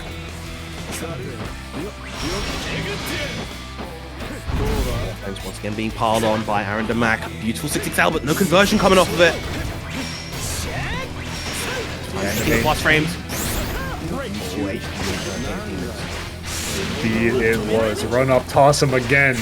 Rookies finding a second one. The safe jump, not quite so safe as Aarondamac lets the UDP rip. And these throws just working out for Rookies. They normally very kind of committal throws, but they're landing their mark. Aaron maybe needing to kind of adjust the timing of his delays such that those throws do not come out. Hit Rookies a little bit earlier. Lovely challenge right there. Exactly what you were asking for, Xerom. Said, all right, you know what? I'll be pressing. He's gonna try something, try a delay throw maybe. Command grabbed off the mark. That's throwing vulnerability on wake up. Tries to press on the plus frames when you get of demons. Offensive as Rookies pressing into the Asmodeus, eating another one. Jump for the frame kill, and Aaron's taking him straight to the corner.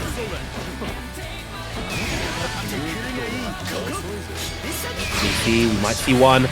The Enlightenment. Oh my god, that punished the BC! The install punished the BC using the invul and allowing Rookies to take the game. I've never seen that before. The awareness from Rookies, the utilization of a tool that I feel goes often neglected amongst the armory that 6 presents. That install very rarely used, but Rookies finding the perfect moment for it. Love situations like this happen.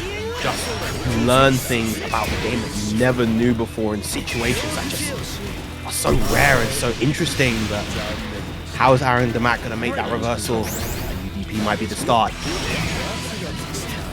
Guard canceled off, and since Rookies has a 100-meter, can afford to spend the DP a little bit more liberally, since he knows if he gets a hit, he'll be able to recoup one back.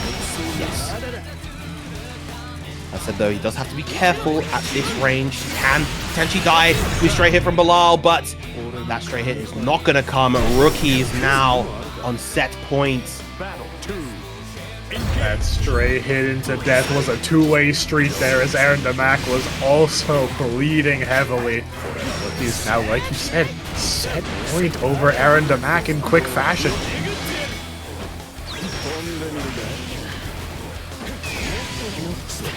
Here's me thinking that Rising is a young man's game, but Rookie's powered up right now. He's a grown man with kids. Against the young powerhouse that is Aarondamac. Good punish on the youth. Thunder flash though from Aaron. Are we going to see him spend the meter? Yes, we are. With the low HP of Seox draining him down to that 1 BP for the 20% damage boost.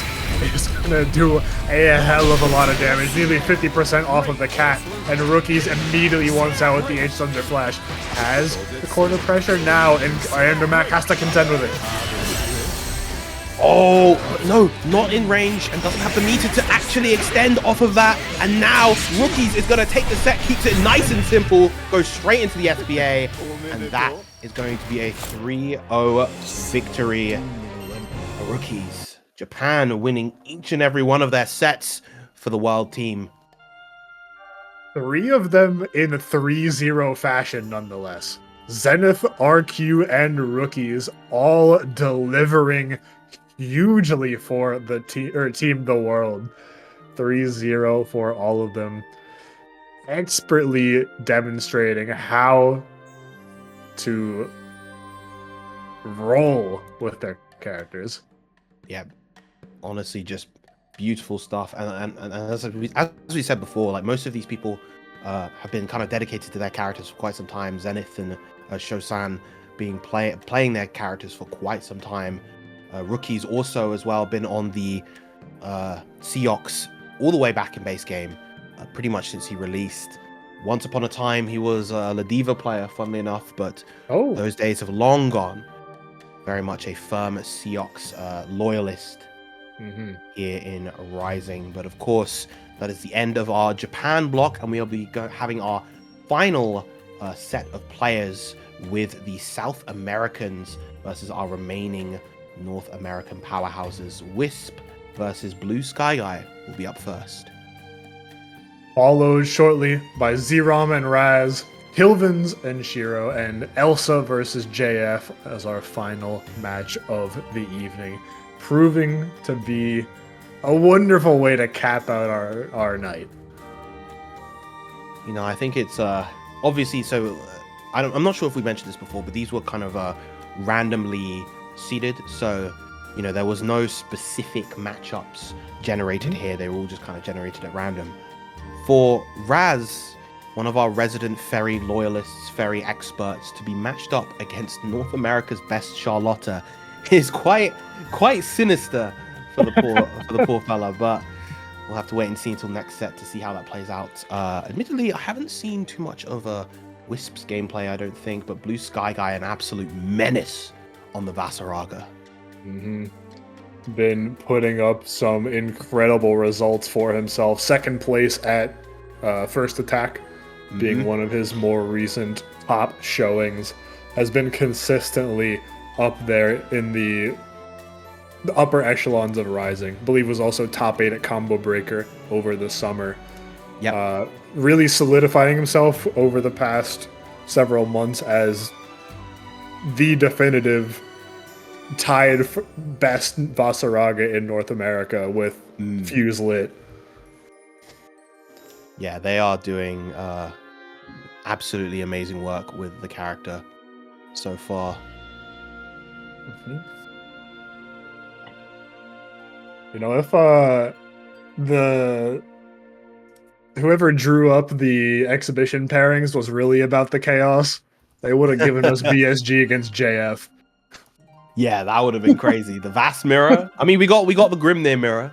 That's true. But yeah, Vast Mirror would have gone crazy. But we are instead having another Titanic character coming up on the side of Wisp with the Vasusia. Of course, we saw the one game of Vasusia coming out from Usagi before it was swiftly put away in favor of the Bilal. But I think we're going to see a more dedicated exhibition of Vasusia this time around. I'm interested to see how this matchup plays out, as it's not one that I've seen many times before. In traditional, fighting game tendencies would delineate that Versusia seemed probably favored. But a lot of her screen control options are single hit. That Savage Rampage from Vasaraga could be the linchpin of BSG's gameplay. Lovely use of the U-Savage Rampage right there. Such a solid defensive option. Armor not frame 1, but so good for getting out of those situations. The U Battalions of Fear on Wake Up. You gotta respect that neutral at all times. Vasaraga is the battalion, and you must be afraid of Vasaraga when he is coming at you with that 50-meter. Not showing Let me on the side of BSG just yet. Oh, lovely use of the armor. Chip point. What's gonna be? How are we gonna seal this out for BSG? Just hold down back and let Whisp swing. The meter has arrived. I expect. Yeah, there it is. The U Instinction. Difficult to react to. It was either that or the U Savage Rampage, I think.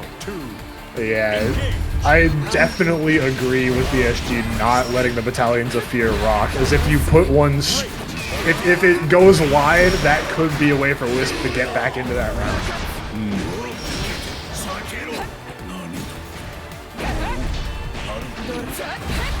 There's that incredible 2L, and this is going to be a full corner combo to end in a sequence that allows him to get the 5U back. Celestial Dominion is up. Pressure. Spends it early. BSG may have had a window to punish there. I'm not sure if Vasaraga can handle how slow it was. Unable to get the capitalization. Unfortunate for Whisp right there. Gets the big counter hit on the far H2, but doesn't work out in their favor. Another U Battalions of Fear. BSG unrelenting. They get the finisher. Big throw. Yeah, Whisp has all of the momentum they could ever want here. They have the positioning, the method to chip down. Savage Rampage. Oh, the armor does not stop the SSBA. Dealt enough damage to be able to bypass the armor that is fully armored. So had BSG had a little bit more health, that would have actually been able to get him the round right there. For the biggest punish possible, but you said Whisp having just enough damage to get past it. Follow up after the triple attack right there. Oh, huge jump. That's going to be a lot of damage coming out from Versusia. Great Scythe Grinoff going wide, and Whisp reaping the rewards of it. We're going to cash out the SBA. Yes, we are. Get the Link as well for the extra damage piled on top of the 1 DP damage bonus. BSG in dire straits. Finally gets out of the situation using the UGSG. Doesn't get the pickup right there, but BSG now in a good situation. Big jump though from Whisp to avoid another UGSG. And Whisp taking the first game, a 15-point lead here for the World team. World showing up, not letting NA take the crown. They're on it. They said, look, you guys brought us all together. All right, we're going to make you guys a We're going to make you feel the pain. Looking like Dio against the Stardust Crusaders. No Jotaro to carry the squad right now. Looking real bleak. The plus frames coming out from that close heavy. You're going to run out. Nearly no recovery on the light follow-up to the Savage Rampage. Taking his turn back afterwards. Disciplined with the blocks. Gets the big 2U right there. One of the best 2Us in the game for Versusia. Oh, what a reaction to the Instinction right there. This is guaranteed cinematic, guaranteed DP drain, and might be guaranteed death. It certainly is. Versusia flinging Vasaraga against the wall. Beefy as he may be, there's no stopping that Reagan live from tossing him like a ragdoll.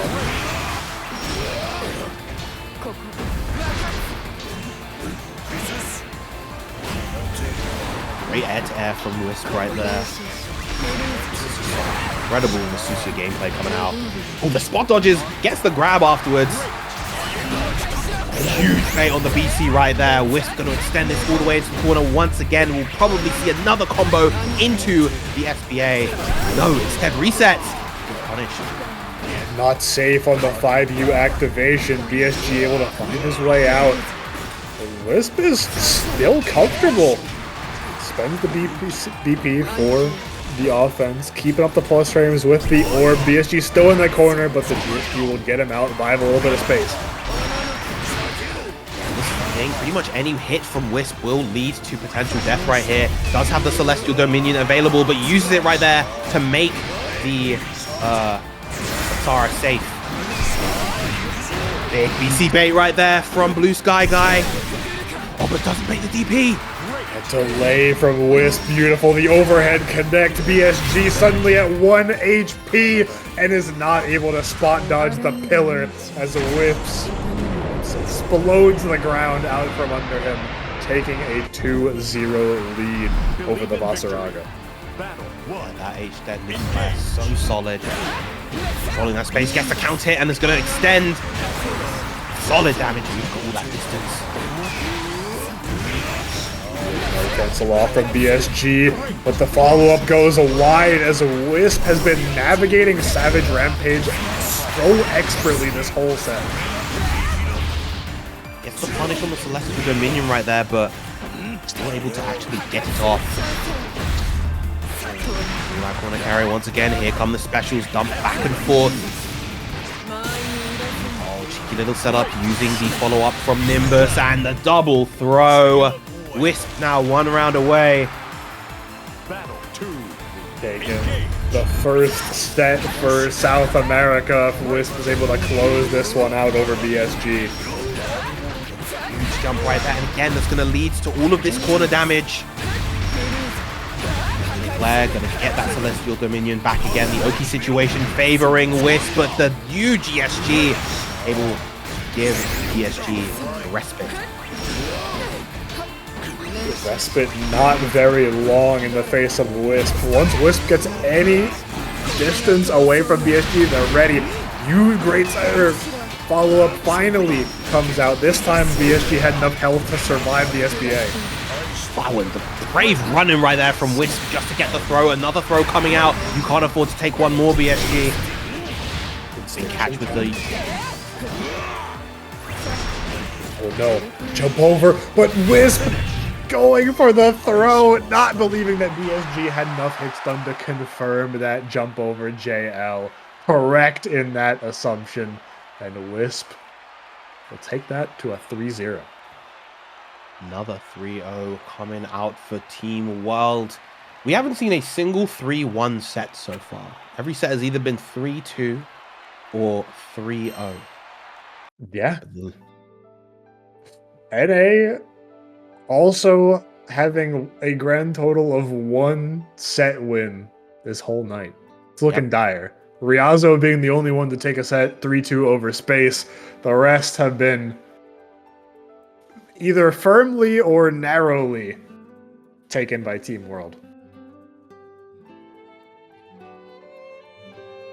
This may change the tide right here. Xerom, the finest Charlotta in North America, versus Raz, one of the premier Ferry loyalists here throughout the world, not just of course in South America, but throughout the world really. Again, this has been a long time tough matchup for Ferry. Let's see how Raz is able to navigate it. I see that apparently we're having some issues with the stream overlay, because we seem to be unable to go over 25 in the score column without the overlay breaking.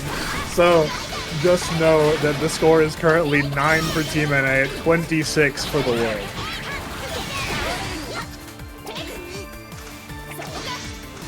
Gonna see that quite often, I think, from Raz, just using the BC to avoid pressure situations from the Charlotta. Corner combo, and now you're stuck versus the Charlotta pressure. Yeah, try as you might to avoid it with the Brave counter, Charlotta will get in there eventually. And it's up to Raz to make the most out of every little bit of relief that he's able to get in the face of this Charlotta. Lovely pressure in the opening right there. Going to get one of those BP back using the Bull Super.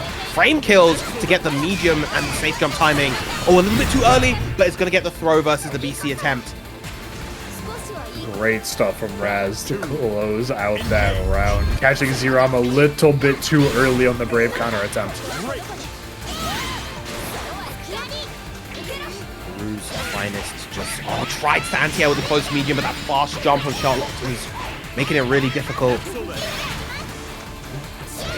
Next, and the throw bait as well. Deadly for Raz. And in the BP, linking into the SBA, is it enough? Absolutely, the low health of Fairy, 15k health character, evening up the round of Xerom. Battle 3. Engage. Oh, tries anti-air with BEPaw right there, but not gonna land. I like that usage of the 5U from Xerom to avoid taking any chip from the GG set. Fortunately, got to hold this one.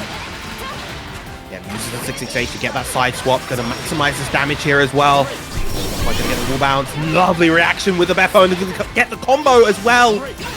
Side swap. Yeah, it's very nice stuff from Raz.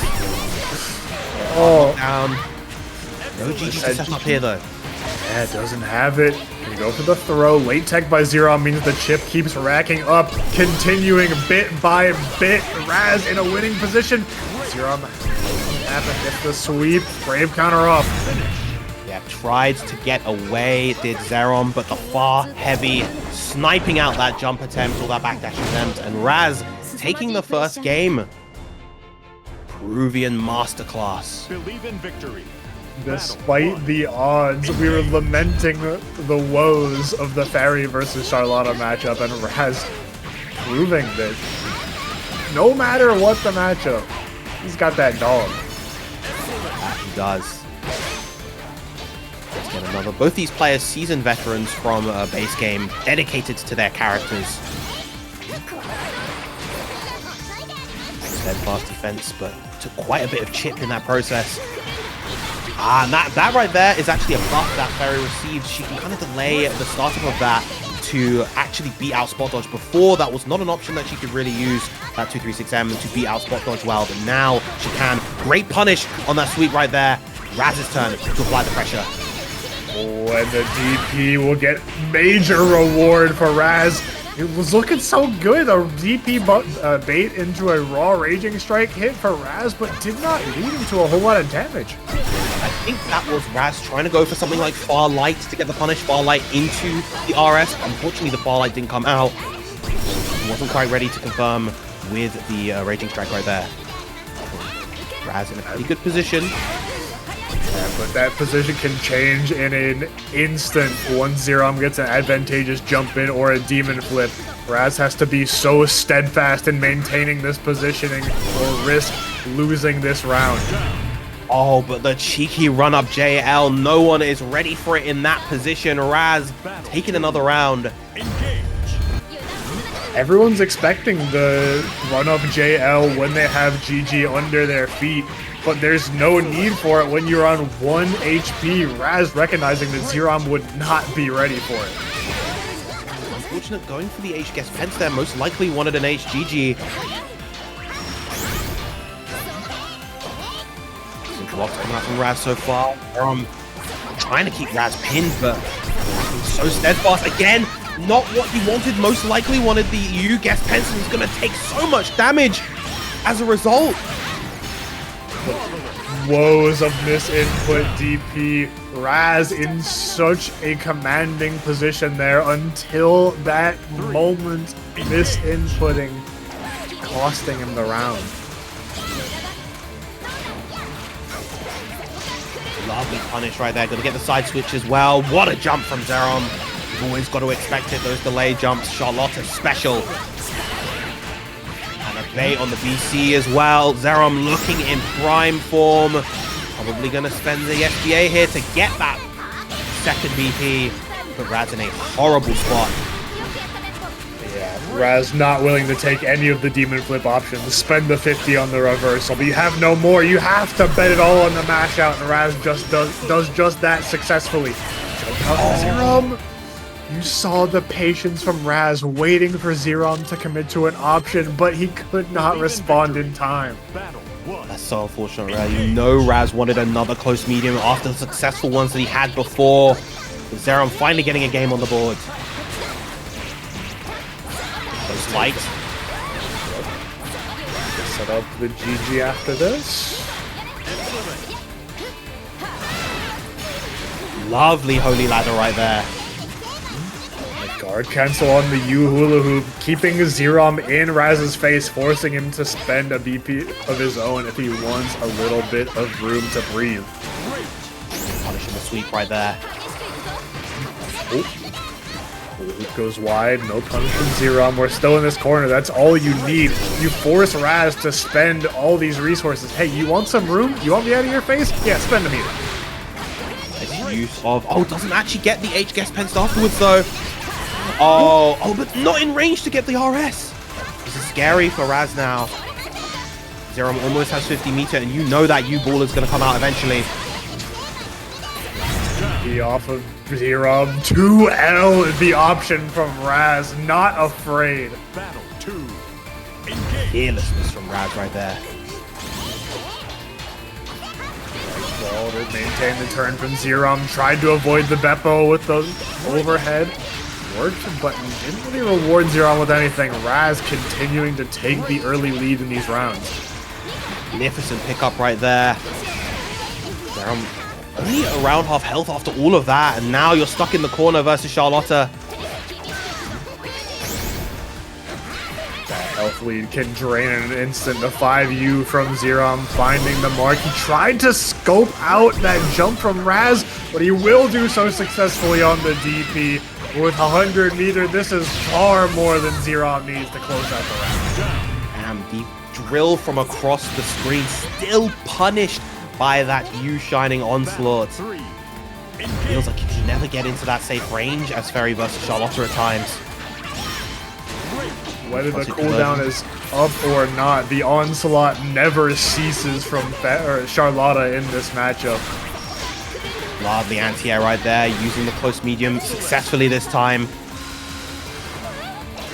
Trying to scoop him. Ball comes out, tossed up by Raz. GG below the feet. Gonna set the ball up. BEPaw, go!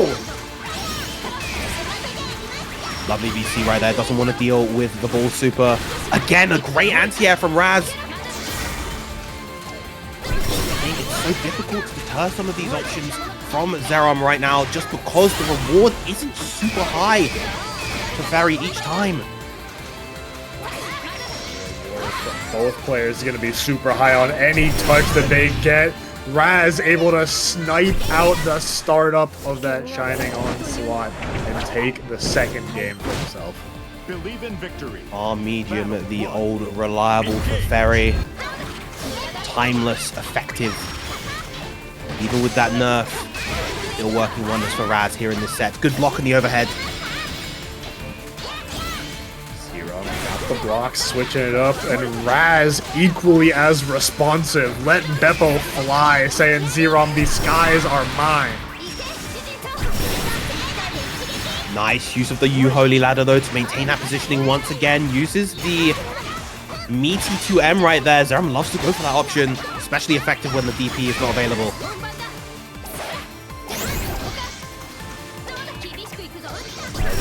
Commanding a lead. Raz has only one more BP, and with how liberally he has had to spend them, he's to be so judicious about this next one. Oh, beautiful from Raz. Magnificent pickup right there. Gets the hard knockdown as well. Gonna set up GG. Did he press? No, he didn't. And that's a punish. Using the far heavy and getting the full confirm. Beautiful stuff to Raz right there. Thankfully, Raz close enough for the Raging Strike to connect, unlike that situation we saw earlier in the bracket. He was not quite there. That might have been devastating, but Raz on set point now over Xerom. huge close heavy, gonna pile them on as well after the GG hit. And this is looking all Raz right now. Air stalling over the Shining Onslaught. Xerom spending the meter, gaining nothing. Raz with nearly full HP closes it out. Our first 3-1 set of the night. You asked and he delivered. That he did. An absolute fairy masterclass right there from Raz against, again, one of her notoriously tough matchups in Charlotta, but Raz just so ready in so many of these situations, got so many of those big close medium anti-airs, capitalized off of his hits beautifully, and just made it really difficult for Xerom to navigate that neutral. What a showing. Truly phenomenal showing from Raz, demonstrating why he is one of the premier fairies in the world. Yeah, of course, we are going to be having our last 2 sets of the night. Kilvenz versus Shirou, and then Elsa versus JF to round out the night. And yeah, unfortunately, we are at the point where it is impossible for NA to now make the comeback. Even with 2 3-0s, you're going to be left at 16-29. But we still want to see these last couple of sets. We want to see the Shirou CAG coming out against Kilvenz, busting out whoever it feels like. I feel like I've seen Kilvenz on a million different characters. Oh yeah, I mean, just going down the list, even the short list, Lancelot being the character that he first really made his name for in Rising, but quickly followed by the likes of Belial, Eustace, Lucilius. I think I've seen him play Beelzebub. Percival as well, I've seen him on. A litany of characters across the roster. I'm definitely interested to see who he's going to lock in versus the Shirou CAG. Obviously, Shirou, one of the best CAGs in the world, I would say. Actually, had a little bit of fun because obviously Shirou was able to get CAG onto the free rotation because of their finish at, I believe, Battle Coliseum. And as a result, they made an account and got CAG to Grandmaster in the space of about 8 days. Just farming with a well over 80% win rate, just absolutely cooking everybody in their way, going all the way from B to Grandmaster. They said, hey, yo, I got this character on the free rotation. Let me show y'all why. Opens immediately with the U-Chaos Caliber. Now, funnily enough, this matchup, I know back in base game, was always one that CAG had a little bit of trouble in. I'm not quite sure how the dynamic between these two characters has changed in Rising, considering the nature of their new tools, but definitely quite kinetic matchup between these two, both characters having teleports, both characters having access to a litany of projectiles. Finding some very crucial hits that he wasn't able to confirm off of really. The scaling on the DP not quite there for Shirou. Gonna be caught by the jump back JH. Yeah, those jump backs notorious from Bubs and have been for a long time. You've got to be mindful of those gigantic jump buttons combined with the threat of EX Unisonic.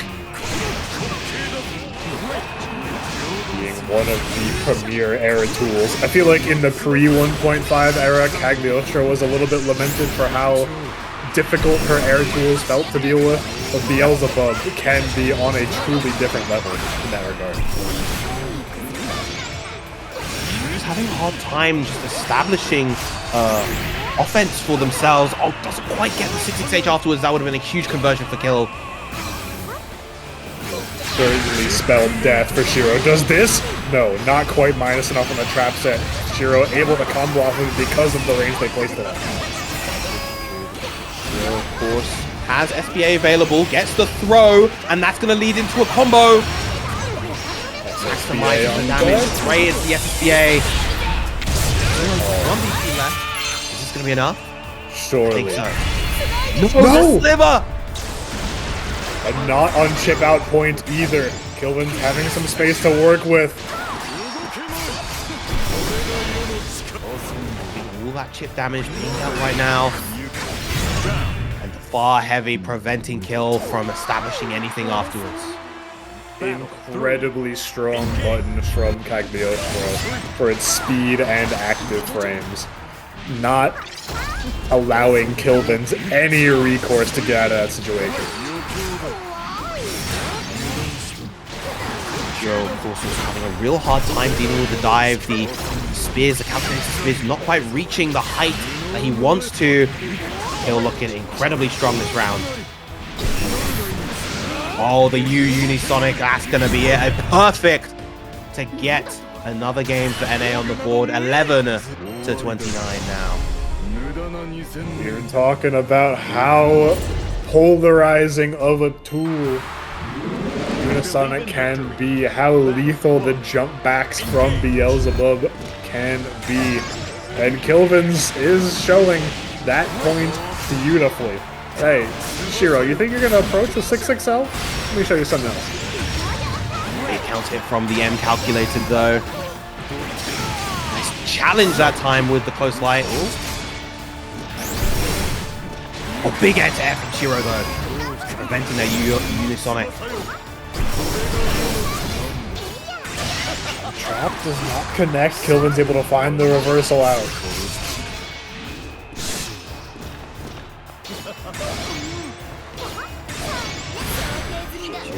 Let's have that offense using the 6XLs. Doesn't quite get the wall bounce with the U, 214U. There's the throw. Is he going to build the meter? Yes, he is. Into the Ouroboros, the health draining quickly for Kilvenz. Opening the book of Ars Magna just to close the book on Kilvenz's round right there. Plenty more chapters left in this set to be had. Kilvenz took the first one. Shirou's gonna need way more if they want to finish that volume. Oh, empty jump side switch. Gonna work really well in Kilvenz's favor right here. Shell. Not gonna spend anything. 2M to contest the overhead that Shirou had gone for many times before. Damage off the 2Ls. Side switch, of course. And we're seeing that cancel a lot coming out from Shirou. It hasn't been contested just yet. The cancel into the traps. Very important to eventually start contesting those, but for this round, it's not going to matter. Blending out with the Lancelot field. That's another round for Kilvenz. Very close to putting himself up 2-0 in the set. Oh, a little bit too early on that spot dodge. We're talking about how important it is to contest those block strings into the trap. Kilvenz trying to do so with the spot dodge unsuccessfully. Shirou reaping the rewards of it. And that's going to be enough to take the game for Shirou. Good catch in the teleport. And with every game loss for Kilvenz that he experiences in this set, we have to wonder what's coming next. In this case, sticking with the Beelzebub, but in many sets past, sometimes Kilvenz just feeling, okay, I'm gonna cycle through my characters this set. You know what? I lose a game, different character. Lose a game, different character. For the Black Flies there, trying to use those M-calculated spears, but to little avail. Kill getting the full corner combo, the reset into the H-Karma. It's going to be VC. And early on the spot dodge. Get the reset on the combo limit? No, it's after the turn. Nice call out. Oh, that traded. The trade?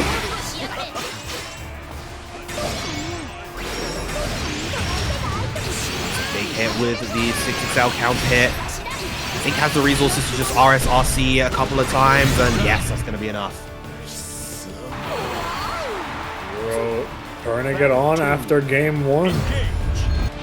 Kilvenz has yet to provide a solid answer to this Cagliostro pressure once Shirou's able to do a block string into H trap set. It really feels like a situation that Kilvenz is struggling to answer. H extension, of course. Gonna keep those cooldowns, and there's the H Unisonic getting a big counter hit. A lot of damage piling on, but combo limit into the reset. It's challenged. Not in the favor of Shirou, and now Kill getting another round. Keeping us at parity. These players have been back and forth constantly throughout this set, neither allowing the other to go up one round in advantage.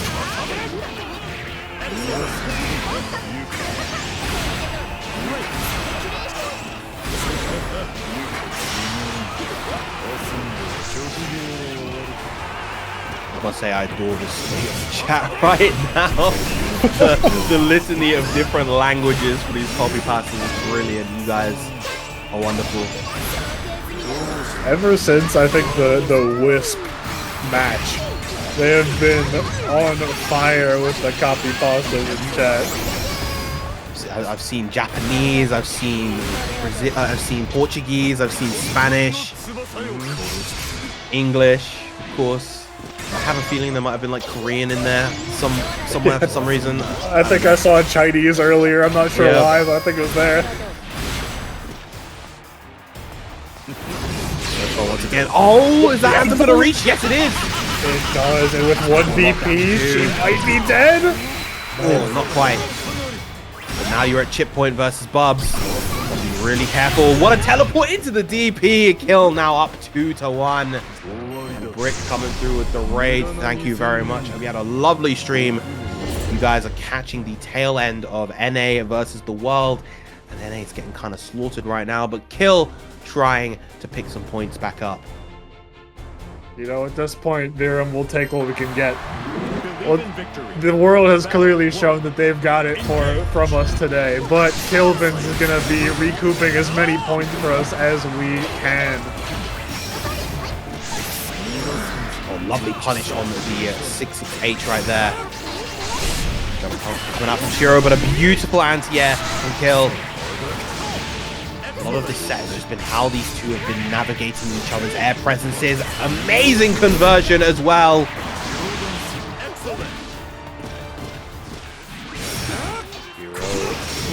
On death's door, the chip continues to rack up. Beelzebub so good at it and perfect for Kilvenz.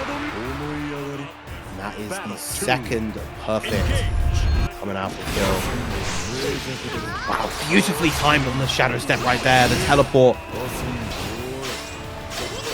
Exactly when Shirou tried to stomp the nail under Kilvenz's feet. Chaos Caliber for the knockdown. Of course, and going to get the conversion off the 2L. There's much corner carry, doesn't have that much meter, but still a solid amount of damage here. Now we're in the box. Kilvenz finding the perfect opening to shadow step out. Slide to the left, right on out there. The anthem coming through once again, deleting the last bravery point and the last remaining health from Shirou's Cagliostro. NA's second set coming through off the back of Kilvenz Beelzebub. 3-1. Beautiful stuff from Kill. And again, I think a lot of what it came down to was just the superiority in the air. It felt like Shirou had a much harder time contesting Kill in the air than the other way around. I mean, we saw in that game, we saw the big conversion off of the H black flies carried all the way to the corner. Stuff like that just really, really kind of set the tone throughout the whole set for Kill. But great stuff. NA getting another set on the board as we make our way to our final one, Elsa versus JF, either Cat or Nia versus Vasaraga. I feel like I've seen primarily the Catalina from Elsa as of late. I know after the 1.5 changes, they were working on the Nier, trying to lab that character, trying to adapt to the new playstyle that she necessitates. But I think as we are approaching closer and closer to the Arc World Tour finals as those final qualification opportunities are diminishing. He's like, all right, Catalina. Indeed. And just Catalina's such a stable, well-rounded pick, particularly if you're trying to get those final Arc World Tour points. Elsa definitely on the cusp of potentially qualifying, so she wants to try her absolute best. But for this, we may just see the Nia. Nia is definitely her sole character. Yeah. Character that she feels the most affiliation to, affinity with.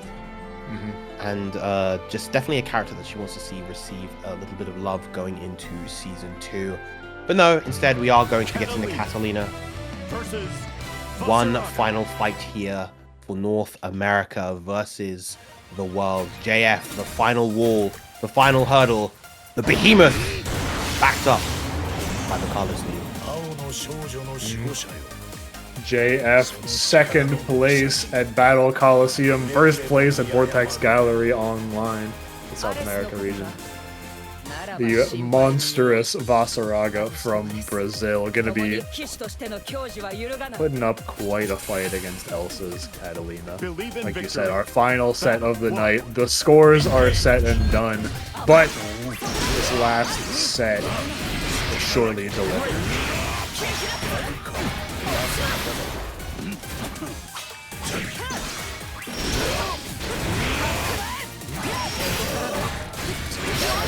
Rampage walking Elsa down. The reversals from Elsa have been very well placed, getting past the steps of JF.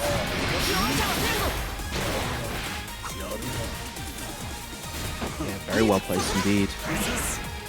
Now just looking for that opportunity to get that big hit potentially into the Frozen Blade, but the 2M is gonna hit its mark.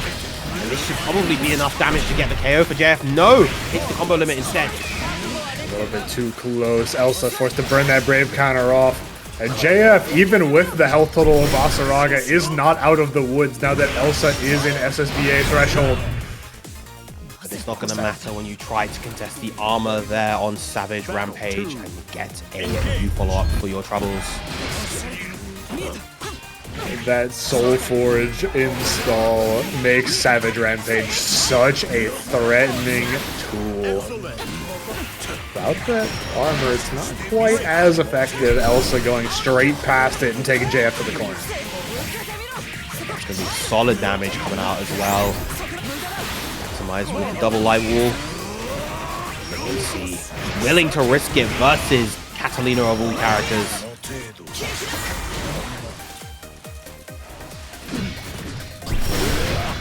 Extinction, Plus frames. Into the armor, of course.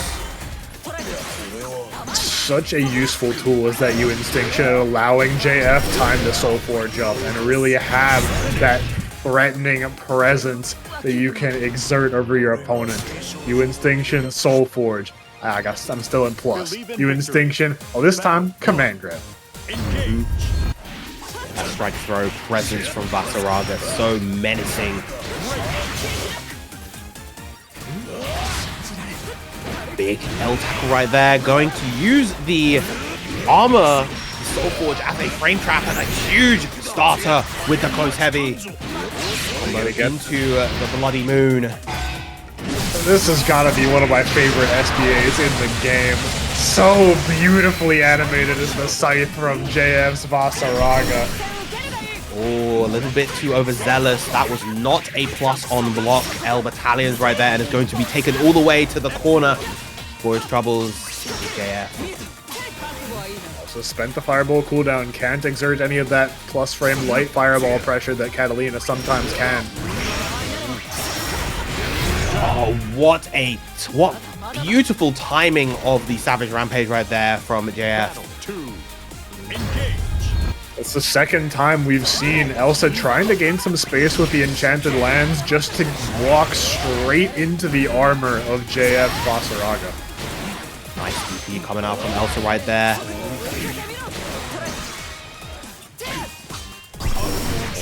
JF scooped up the first UGSG we've seen from this Vasaraga. Beautiful stuff. Soul Forge up when we walkin'.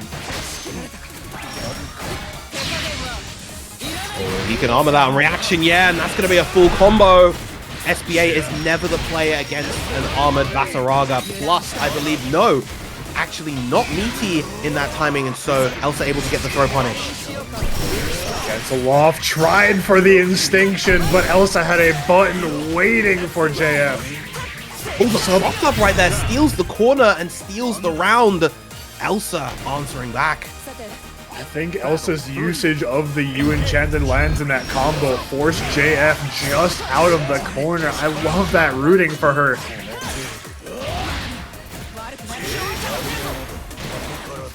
DP not going to deal with the strike right there. Plus frames, of course. And another GSG coming out.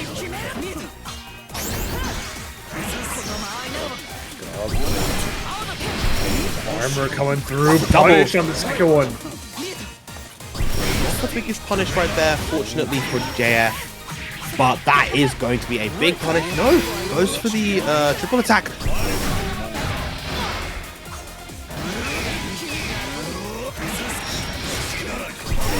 Oh, that could have been contested. The RPS with the U battalions working out in JF's favor. Now 2-0 up against Elsa. JF looking to make it a 5th 3-0 for the world. Antia with the far heavy, unfortunately not quite in range to capitalize afterwards. Oh, we got the confirm. Drop him straight down. So having quite a life lead, but JF on this Vasaraga is beefy enough to survive another hit from Catalina. Oh, the BC bait coming out this time. Was so willing to hold down back for all that time, but finally Elsa baits it out. And takes the lead in the game. In an instant, she forces me to eat my words. I'm looking at Vasaraga's health thinking, this guy's pretty tanky. He's got nearly 50%. Surely she doesn't kill him on the next one. Oh, how wrong I was. Oh, that's a huge punish right there for JF.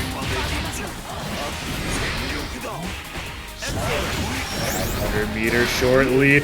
The U follow-up to sit Elsa down. The Great Scythe Grinoff doing it once again.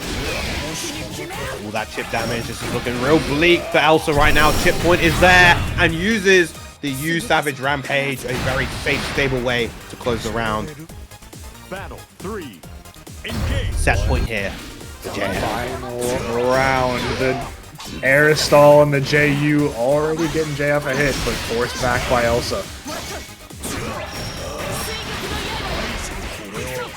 Oh, okay. Actually, so usually you want to whiff there as Vasaraga in order to punish those DPs, but instead got punished himself. I think went into the U follow-up a little bit too slow, so was in recovery. Elsa will take that all the way to the bank as she has nearly full resources against JF's bleeding Vasaraga.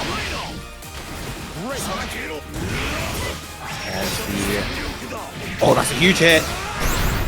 Big punish on the light wall attempt right there. Gets the armor back, and there is another one. Is that enough? No combo. Didn't have the meter. Oh, you again has the armor. He can just doesn't go for the U follow up in time. Hammer through, Instinction comes out. Elsa nearly on chip point. She cannot block anything. Let's run up for the throw. Chip point is there. Oh, gets clipped by the fireball. This is very close between those two. The DP in a desperate attempt and is not gonna hit. And JF gonna take the final set 3-0. El Jefe coming out victorious here in the NA vs Wild exhibition. The final score 33-13 in favor of the world. EU, Japan, and South America all showing up huge in their respective sets. The level of gameplay absolutely top notch from the players here today. It was a treat to watch. That it was Beautiful stuff to every player involved. Of course, Team World coming out on top. Zawarda. Dio, very proud. You're at home, taking it 13 to 33. But, of course, you know, we're not quite finished just yet. We are going to be interviewing our players post-exhibition to see their thoughts, to get a feel for how they're feeling right now. You get your EU boys up first, Xerom.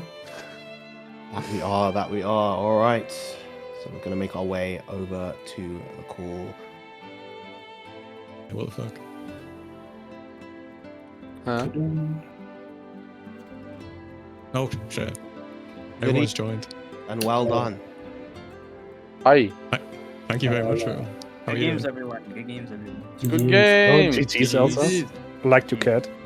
It was a wiggity wash.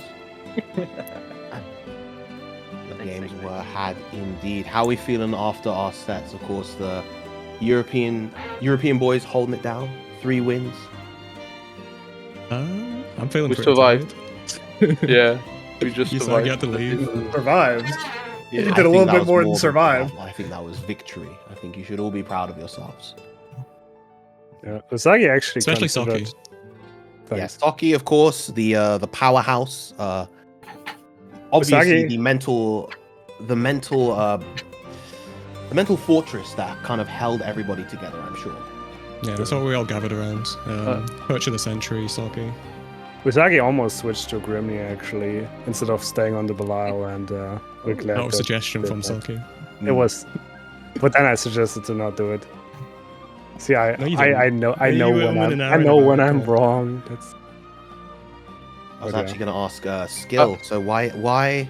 Obviously, we know you kind of as the dual Soris Siegfried main. Is there any particular reason why you felt that you wanted to go for Siegfried instead of Soris? Just wanted Yes, the kind of well-roundedness. Yeah, it's not very playable against Fairy as Soris. I hate the matchup so much. That's why. That's fair. Like, That's very fair. It's like that. There are like 4 matchups that I would say 5 that I really hate with Soris, and she's one of them. Hmm. So yeah, I didn't have like a big choice there. But yeah, it's like it was fun anyway. And even though it was a bit laggy, I hope they they also had like a decent experience, because I had like a fine experience. But I know that like when you play Fairy and you have to react to stuff like the command grabs and stuff like that with that rollback. Yeah, can be tough. But yeah. Yeah, I mean that's always going to be the kind of unfortunate thing about these. We try our best to make sure that the connections are as good as possible, but there's going to be hiccups here and there as well. Dudeakoff, I'm sorry. Go on, Skill.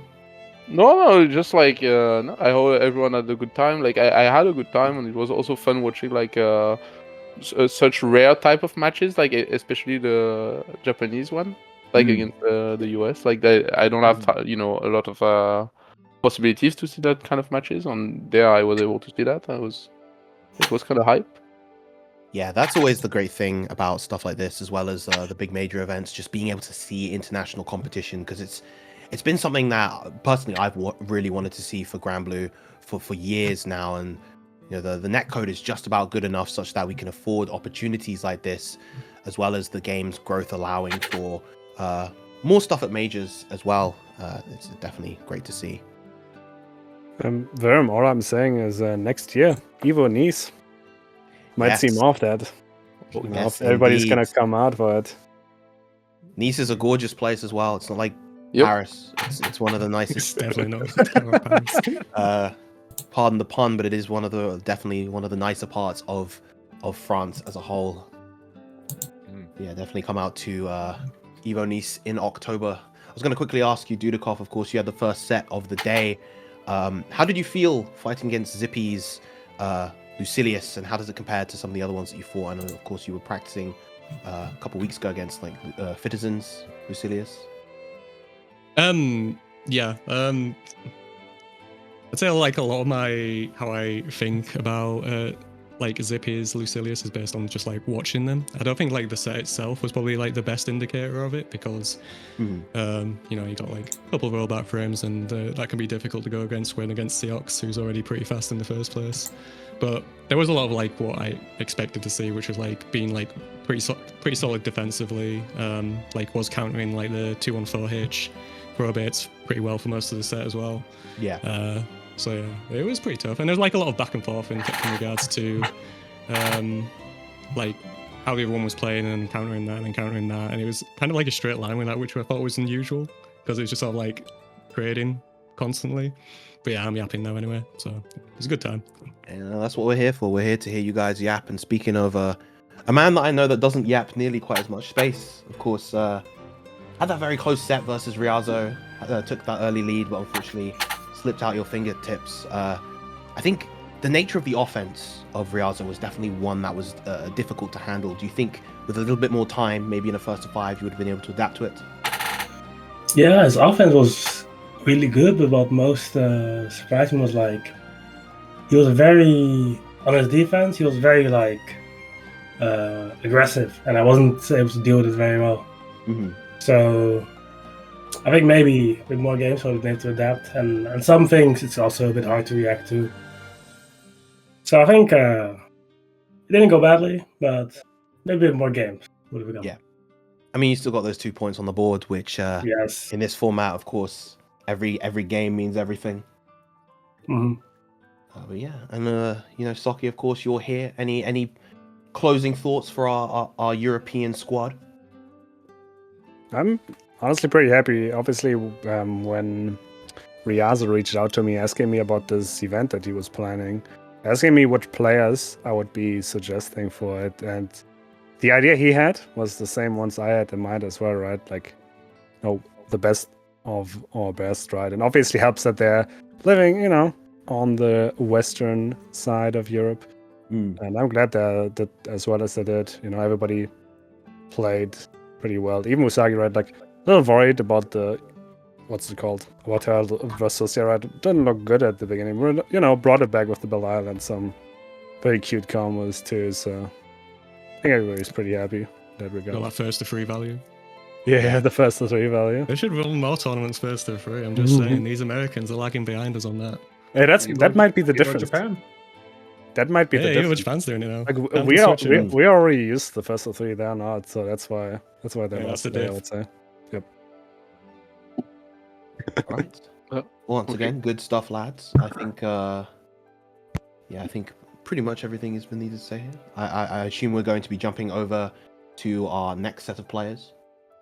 I'm just gonna tell them like goodbye to everyone because I'm gonna go to sleep now. So I'm gonna say goodbye to the JP teams that are still there, and I'm gonna also say goodbye to the US gamers. So bye everyone. Thank you for the matches and stuff. It was fun, and let's play more soon, everyone from EU if possible. And if the NA will play also, I would like to play Artorias. I never played them. But yeah, thanks for hosting. It was great. It was a fun event.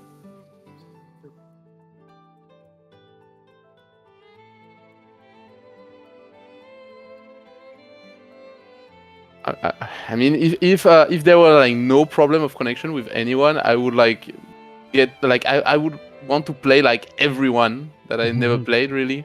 I can't really name only one, but from the East Coast team, I'd say Artorias, because I never played them, and their cat is very solid. Also, their Sig seems very solid. So yeah, I want to play them if possible soon. But yeah, Nice. Anyway, gonna go in the other channels just to say goodbye to them. Yeah, bye-bye, everyone. Yeah. Take care. Yeah. I probably can't stay for too long either. I think my neighbors are getting my neighbors getting a little bit unhappy about me getting loud and excited. Go off and finish your interviews with the other players. I also do quite badly need to pee, but I will join interviews with the other players in a bit. But yeah, I'll be back. All right. お、いっぱい入ってきた。はい。対応できない。はい。英語頼む。 Hello. あ、コジコ Hello, hello. Congratulations. Thank you. A handful of questions for the players after those sets. First off, I want to direct Okay. to Zenith, if you're here. あ Zenith, you were. まず、ジニーさんに聞きたいこと。ああ、うん、オッケー。ジェニーさん今チャットにいるから多分大丈夫。うん、うん。ディスコード Uh, チャッ go ト。 ahead. ディスコードチャット。 You were the first setup for Japan, and you were in the mirror match against Zane. How did you feel going into that match?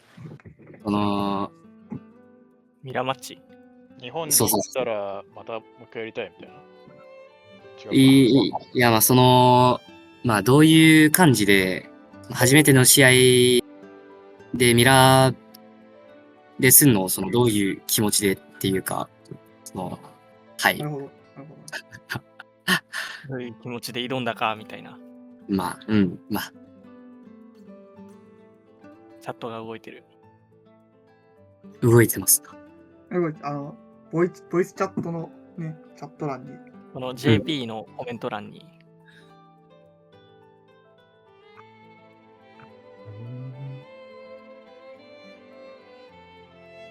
Oh, okay.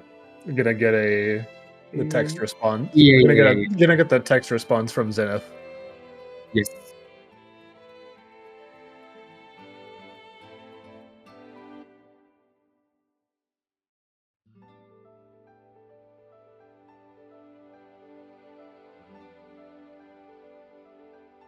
Mira, Shirouが、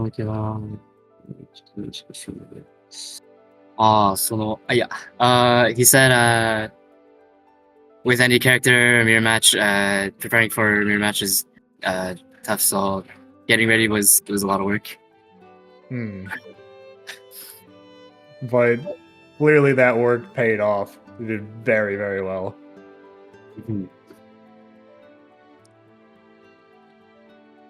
Let's see. Yeah, we're gonna get a little bit more.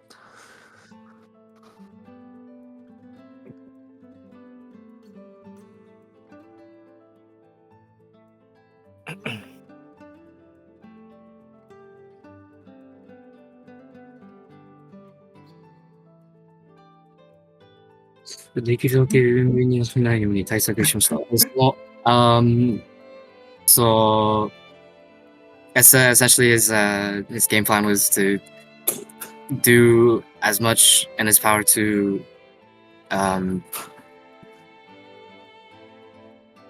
mitigate the sort of like luck factor on like how things would go. So just to keep control of how the flow of the match would go. I'm assuming saying that because like sort of the connection stuff, but yeah. Did an incredible performance. What you got?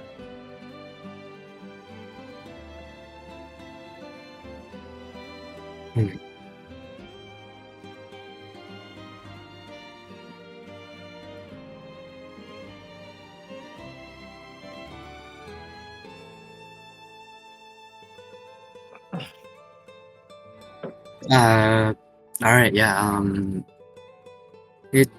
対抗戦の前から、その、日本勢の中でアメリカ勢は、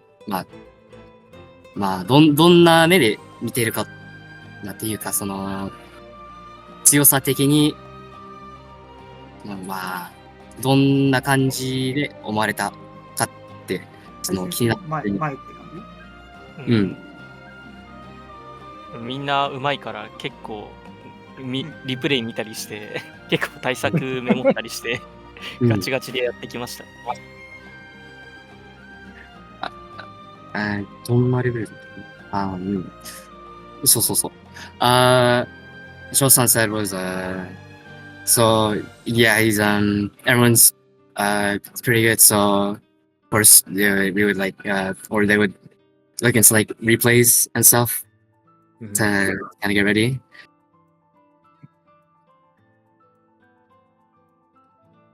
and Zenith typing something. Yeah. Let's see.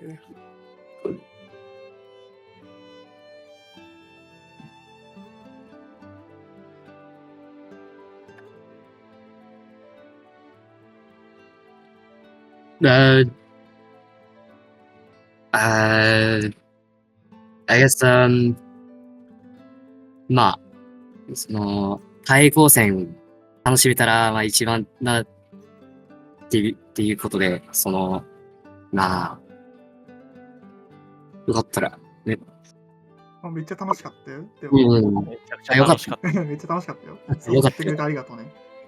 めっちゃ楽しかった。そうですね。開催ありがとうございますっていうことと、今後も、対抗戦とかこういうのにも限らず、普通にその対戦とかも、ちょっと、はい。できたらなとは、僕たちは思いますね。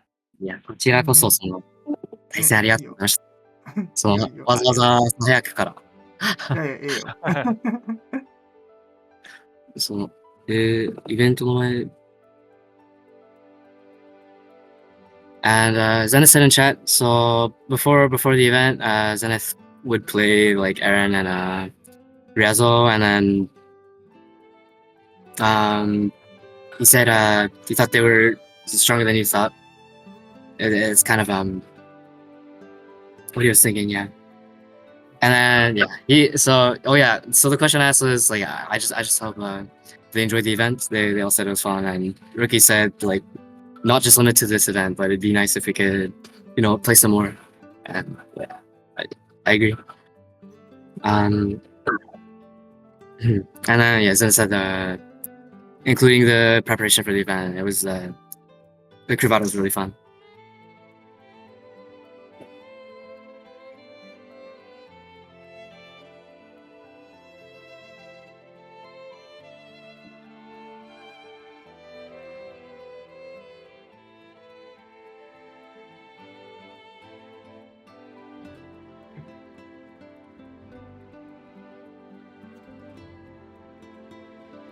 Next,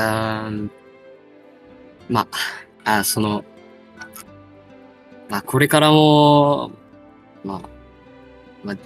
自分が言ってたことと、いろいろありがとうってなるほどね。これからもよろしくお願いします。お願いします。はい。またやりましょう。でも、めっちゃ楽しかったよ。めっちゃ楽しかった。楽しかった。はい。こういうの、あんま、日本からはあんまりね、やっぱ、狭いから日本って。イベントの話を持ちかけづらいんだよな、海外に。そうですね。そうだね。だからこうやって誘ってもらう側になるけど、こういう機会があったら、俺もまたあるんだったら全然参加するし、俺以外とも他の日本人の人も全然受けてくれる。やってくれる人も多いと思うんで、またこういう機会があるならぜひ声かけてもらえたらいいかなっていうのを伝えてくれると嬉しいな。お願いします。はい。So like it's events, so Japan is pretty like what do you call it? Small. And so there was I think everyone saw it as like a good opportunity, and he's sure that there's like several people, like not just them, that also want to sort of try playing in events like these. And it's kind of so hard for them to reach out to us about events like this. So it was appreciated that we sort of sorted something like this out.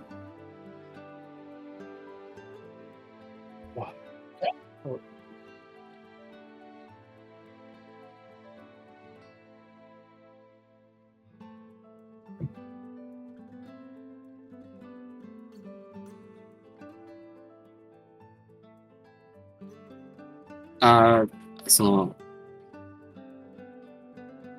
なんか以上です。はい。その次の、衛星のインタビューやるんで、はい。ああ、うん、オッケーオッケー、ありがとう。はいありがとうございました。 Thank you. Thank you, ありが GG. とう。またお願いうんね。はい。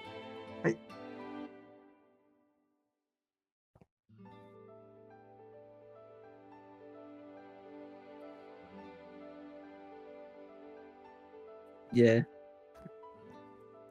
Hi there. First off, Oh, hello. thank you guys for coming through, showing an excellent display here, and congratulations for being part of the world's victory over NA. Oh, thank you. I'm the one that wanna like, because this tournament was like good for us as well. So thank you for having us.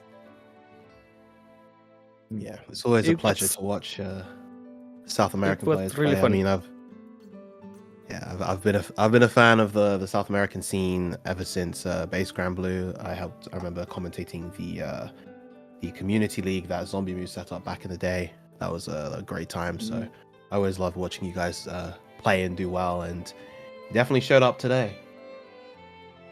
And you did a great job at Battle Coliseum as well. For those of you who were able to Yeah. attend. Yeah, Battle Coliseum was really great as well. So a lot of outside of Brazil players could come. So it was a bit of yeah. Before the event, what kind of thoughts did you have going into it? As far as what did you think about the player pairings for the NA versus South America sets? Whisp, wanna talk? Okay. At least for my part, playing Baseraga is we have a really strong Baseraga, JF. So at least it wasn't an unknown matchup. So I was kinda comfortable. The only thing I had, I felt a lot of pressure because I was more like a substitute player. I think one of the strongest players of our region couldn't play, so that's why I'm here. So at least I could play. I couldn't win. Hey, you showed up as an incredibly strong pinch hitter. You did on the Vesusia as well. How do you feel about that character overall? Because I feel like there's been lots of different opinions about how potentially strong she is.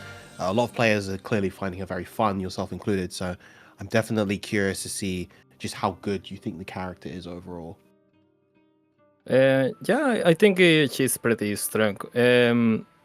I think I lack a bit of knowledge of every matchup, so I'm not sure how she does versus every character, but I think her overall spread of the matchups seems very good. So no, and she's very fun. So I have been I've been enjoying playing versus yeah. Nice. And of course, Shirou, I was mentioning on commentary the D rank to Grandmaster run you did with Cagliostro in a celebration of her being on the free trial. Obviously, definitely one of the most dedicated players in the community, I would say. And I'm definitely curious, what other players and opportunities would you like to face, or what other events would you like to attend if given the chance? Well, the first thing is that I'm really glad that you even know about my D rank to Grandmaster thing, because it was something made on my stream and there was not a lot of people there. But yeah, I'm really glad that you even know about this. So yeah, I saw the tweet a couple days ago. Yeah, and players that I wanna face, I think I just wanna travel. I wanna travel to face people offline. That's what I would like to do, because I tried a lot in this year, but it didn't came my way. So I hope in the next year I can do this more, like I think I can give a name because there's a lot of people that I want to face, not just an A in the whole board, because I do watch a lot of different scenes. So that's it. And about the thing you said for the betting before the tournament started, when I saw my opponents, I panicked because I have faced Kilvenz a couple of times before, and he never went my way. So, and he has a lot of characters that he can't beat me easily. So I knew that it was gonna be tough. So yeah, definitely. Kill's definitely one of the players that just has a lot of very strong characters in their pocket, as well as, I mean, there's a small handful of players like that, I would say. From Europe, I would definitely say Usagi is like that. She has a lot of different characters that she can play to an exceptionally high level, and I feel like those are some of the toughest players to fight, because you could write extensive notes on one character that you think is going to come out, and for all you know, they just play someone else entirely, and you're just not quite ready for that. So yeah, definitely could see that it was a tough hurdle to overcome. And of course, how do you feel about the rest of the South American scene as a whole? Of course, we get to see players relatively often. Players like Raz, Ami, of course, ones that kind of get a little bit more spotlight. But do you think there are any players that, off the top of your head, that don't quite get as much spotlight, that are they don't enter too much, but that they're incredibly strong, and if they entered something, they would be someone to look out for? yeah, I had a couple of them, because I was really curious in why just before a lot of other players got chosen to it, because to this event, I mean, because there's a bunch of players that are even stronger than me, but they just don't play that much, or just don't show up. Like me and GF, there are the players that like to show our gameplays to everyone. So there's a bunch of people that are like Amy that didn't enter in this, and Musketeer is better than me also.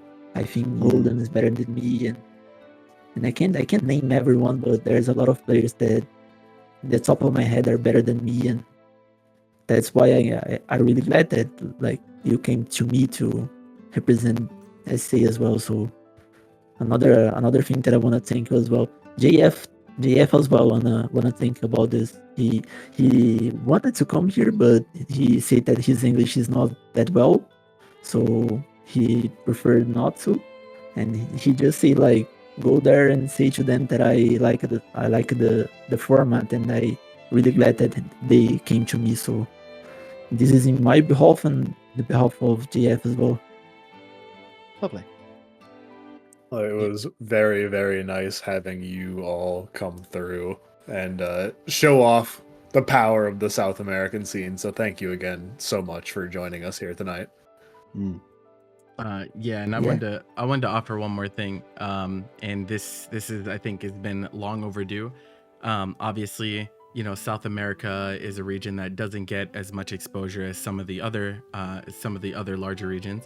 But I want to tell you and the entire South American scene to keep at it.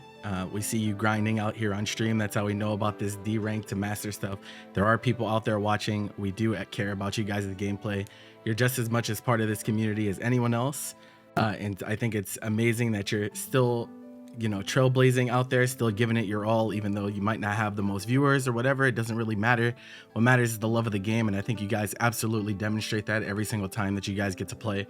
And so if there's ever a way that I can enable you guys, if you guys want to do some cool stuff with the South American scene or this or that, I am more than willing to offer my platform for that if that is something that you guys would want to do. I know Raz was thinking about getting together some type of exhibition series or something. I'd be more than willing to act as a liaison for stuff like that. You guys definitely deserve more eyes and more attention on the things that you guys do. And I just want you guys to know that we do care out here, even though sometimes it might seem like we don't.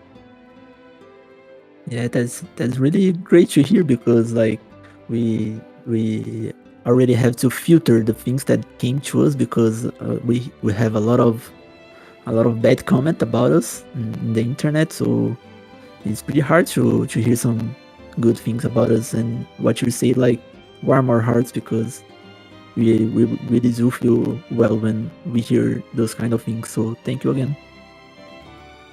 No problem.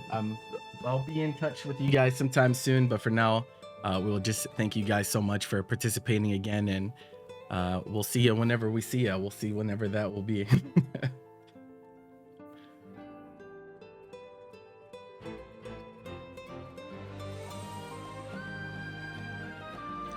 All right. Hello.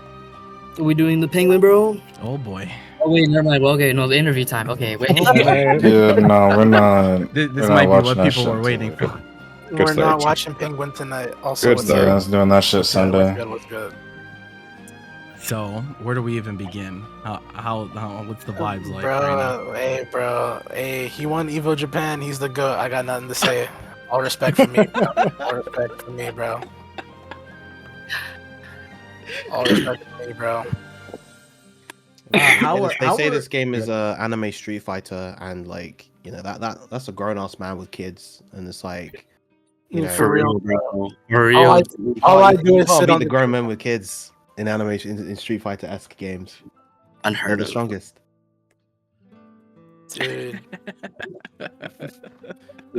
You got legends like Kazunoko. He got a kid too, bro. Maybe it's the buff, bro. You can't even say it, bro. You just gotta give it to him. He literally has the wife buff, the kids buff, bro. You don't even need to play this game or have practice, bro. He got all of the buffs, bro. Like he has everything that most don't. Like yeah, he's literally stacking buffs. No, that shit builds character, bro.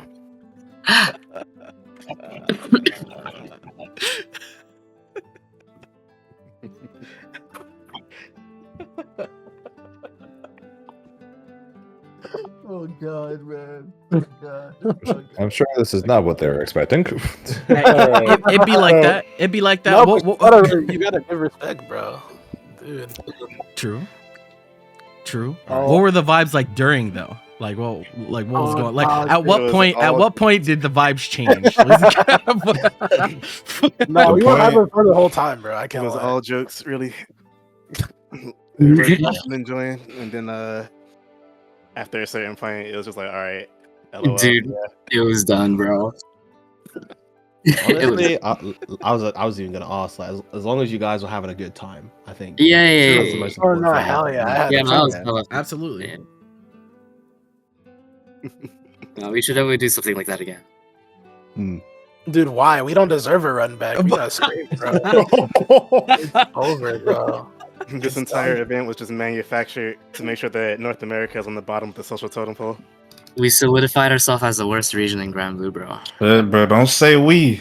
I am not a part of that equation, bro. Oh, no, I am he who fucking remains, bro. I am he who remains, bro. You gotta remember, bro. There is no we. Don't lump me in with y'all, I didn't know we were bro. gonna do that, bro. Don't lump me in with y'all, bro. We're not going down together, bro. I am not going down with y'all, Ryazo, bro. how do I you am feel, he bro? who You want your remains. shit? Are you going down with us, Ryazo? Dude, Bro. I'll come down with my fucking country, bro. That's what I'm saying. I mean, of course, you're gonna come down with your country, bro, because Raditz went down with the Saiyan race, bro. I am not Raditz, bro. I am not going down with y'all, bro. He's a survivor, bro. What do I you am mean? not going down, bro. He died like a Saiyan, bro. Nope, bro. I'm gonna remain this way, bro. I am him at the end of the day until proven otherwise, bro. Always and forever will be, bro. You know, the funny part about this is that I predicted that this would happen. When you started winning, in my mind, I'm like messing with the scores. I'm like, man, Kilvenz is gonna be so out of pocket about this if he's like. But even if I lost, I lost, I still wouldn't go down with the what? That's crazy. That's insane. If I lost, I would have left. That I I'm joking. I wouldn't have done that. I wouldn't have done What was that. in Reese's Palace, bro? What's going on in there, bro? See, the thing is though, is that regardless of the result today, You doing in there? like you guys you guys show up at big events incredibly well. You done so time and time again. Yo, Obviously, mad niggas in here. Elsa? Yo, mute him, mute him, mute him, mute him, mute him, mute him.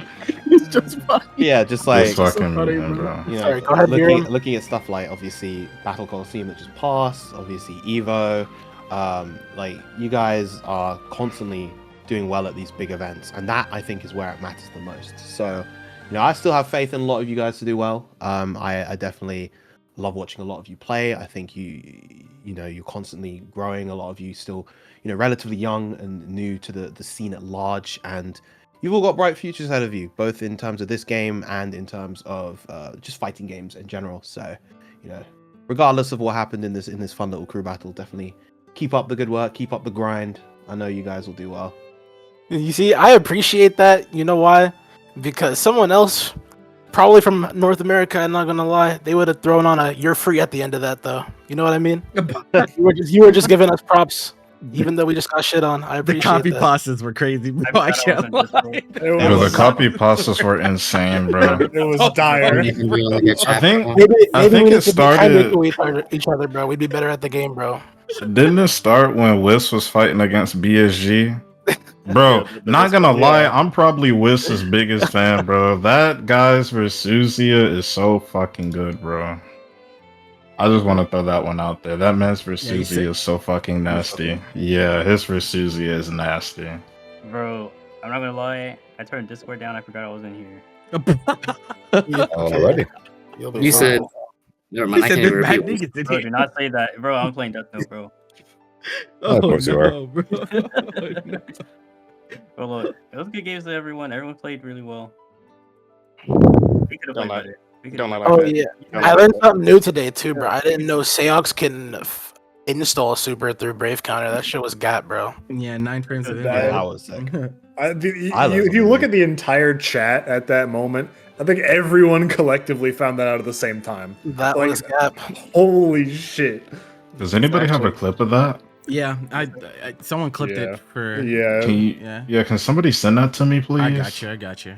Thank you so much, Really because busted I'm out- like, you busted when out that Evo winning game tech in a fucking when that happened, bro, I Maybe- fell out of my hey. chair, bro. I thought I almost broke my. I'm glad I know that now and not at finals. Like, Bro, you whatever, fucking now. right.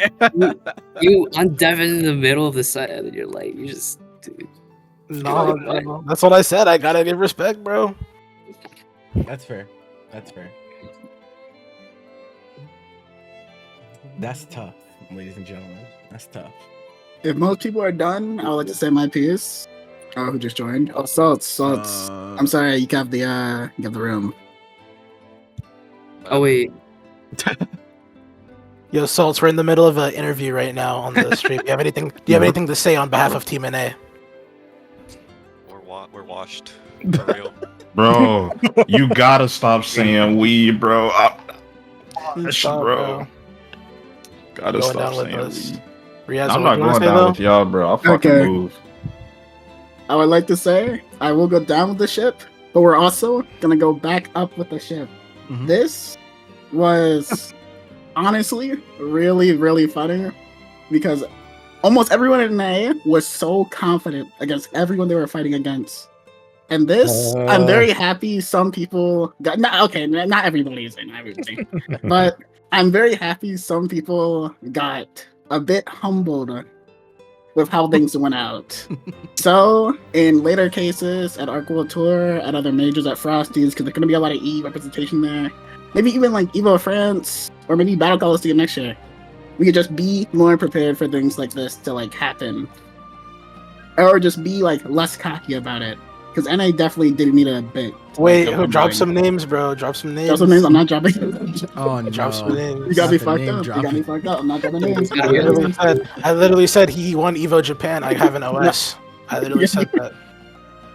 But yeah, I'm just really happy that this event was just a success in general. No matter like what the score is, we'll always make it back no matter what. So I'm not really worried about that. But I'm happy that I was able to assemble something where it seems like almost everybody had fun. Even in losing, and I was still like here joking around having fun. It was just a good event to have like all together. And I'm really happy you guys like helped me, especially Xerom, Pineapples, hello, you guys showing up really does help me a lot. Thank you. Yeah, having me, man. It's been a pleasure. Chad, I just want to let y'all know that, like, you know, a lot of people will obviously like try to direct credit towards me because it's my stream, but like it was Ryazo's idea in the first place. So make sure you give Ryazo their flowers because that was definitely.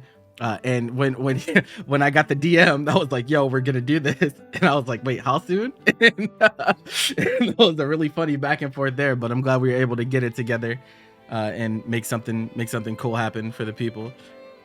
And Kalo, I thought I stopped playing Dragon Ball, but Grimnir Mirrors are that might be yeah. He won a round when I couldn't play, then I won the next round, and then he couldn't play, then he won the next round, and then I couldn't play, and then I won the next round, and then he couldn't play. It's like, almost like that character might be top tier, huh, Zane? Uh-oh. We're gonna start this. No, again. I'm playing. No, the funniest moment was like there was a moment in neutral where you both just did seals at the same time, and there's just seals all over the fucking screen. It's like, well, time to start dashing. Too bad we never air dash at the same time because it clashes and it looks ridiculous. Any parting sentiments from any of you before we shut this shit down? Other than I had fun. Thanks for hosting. Thanks for everyone involved. I appreciate it. I had fun, bro. I mean, it was a good distraction. Far age class is awesome. A good distraction. A good distraction. Bro. Someone is salty. Someone is salty, bro. Bro. I mean, I'd be salty too if I lost the There's fairy. no was today, so this is a one-sided dominance. Oh my god. Okay. I forgot what I was about to say. I'll try to get everyone back together for another one of these sometime. You set the run back. Not sure when. Everyone in this event. Maybe not exactly in this form, but in something like it. After the Arc World Tour, and we should do this in person. Only then they wins. We should do this in person. Yeah, please. I want to do this at EVO, but most people are just too busy at EVO. Actually, I think we have a lot of people going to EVO Japan. I'm not gonna lie, I wouldn't do that at normal EVO. I'm sorry, this shit's too busy. Yeah, there's no time. It's really tried to do an event where all the regions are together. I see. Oh yeah, at UFA the stream thing up. We're all meeting in Australia, bro. We're all meeting in Australia. True. All 24. There's got to be Australians down there willing to play with this for sure. It's Chirara. All right, well, of course, as always, thank you all for playing. I will now release our commentators from their shackles, especially you, Mr. Verum. It's late over there, so I appreciate you both. Off the course, especially it's pretty relatively short notice. So definitely shout out to you two for holding it down. Thank you guys so much. And the rest of you, the players, I'll see most of you on Sunday, so you know how it is.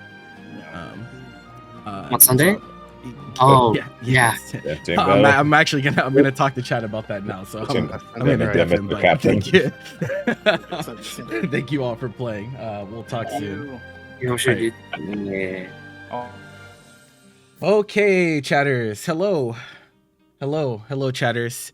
There's a lot of things I have to say, so we're just gonna go through one by one. Right. First of all, obviously, thank you all for tuning in to this. This was possible due to a lot of different moving parts coming together nicely, and so a big shout out to all the players, the commentators, everyone that did anything to make this happen with such short notice, especially the international players playing on different time zones and whatnot. That shit is not easy to work around schedule wise, and so definitely big appreciation for that. Next thing, as I was talking about before, with South America, this is not something that I want to be a one-off type thing. I think there's plenty of people all around the world that don't really get the exposure that they deserve when it comes to fighting games in general, but especially this game. And so going forward, I'm going to do my best to leverage this platform that I have to give those people the proper attention that they deserve. I'm not sure what that's going to look like down the line. It's going to take a lot of work. But if you guys have been around here any amount of time, you know that I'm not someone to shy away from hard work when it comes to these types of things. So we'll figure it out.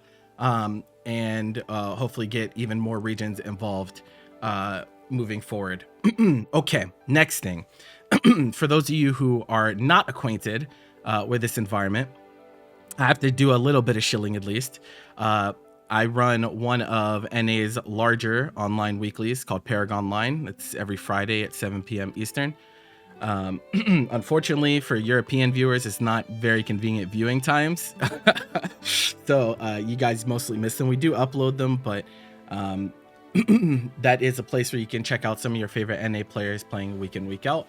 We also started a exhibition series every Sunday or every Saturday at 1 p.m. Eastern. That is way more nice for European people to be able to watch. So we actually took inspiration from Hard Edge Weeklies. If you guys are familiar with Hard Edge Weeklies, I took inspiration from that and started our own exhibition series. And so that's what I mean by even though it might seem like people aren't paying attention to anyone outside of their little bubble, people are still trying to make things work and trying to bring things together. So big shout outs to Toast Senpai, to Araya, to Fogel, all the people that make Hard Edge Weeklies work week in and week out, because I watch every single week with my chat, because that shit is very important to me. Getting to watch other regions in fighting games, like this is the only way we gain understanding and how we get to have cool things like this happen. So big ups to them. And then the last thing I want to announce is that this Sunday, I can finally show you guys the image for this. NA got kind of smoked, but there's even more NA players that really didn't get to show themselves this time around. Obviously, all the players were US this time around, and there were only 12. 12 is not really enough, so we're gonna up it to 30. Because this Sunday at 3 p.m. Eastern, we're going to have our second War of the Azures, which is going to feature 30 of NA's strongest players, 15 versus 15. We have Team Kojicoco going up against Team Kilvenz. We have players from Canada. We have players from Mexico, from all over. These guys are all cracked as fuck. And it's a really, really sick event. People really, really enjoyed the first one, and we are able to make it even larger this time around. And so again, that will be at the on the Paragon channel. So if you're not familiar, I'll put that link in chat. So that's where we will be on Sunday. And outside of that, I just wanted to once again say thank you to absolutely all of you. I jumped into this community with Rising. I wasn't really ingrained in vanilla. I came from a different game. And have been kind of blown away with how receptive people have been to like my ideas and where I'm trying to push the community to. So I do really, really appreciate it. I don't take that shit for granted. And we're going to keep trucking. No matter what happens, we're just going to keep pushing forward and keep trying to better ourselves and our community around us. And with that, I will let you all go to sleep, especially my European viewers out there. Thank you guys so much for tuning in, and we will see you next time.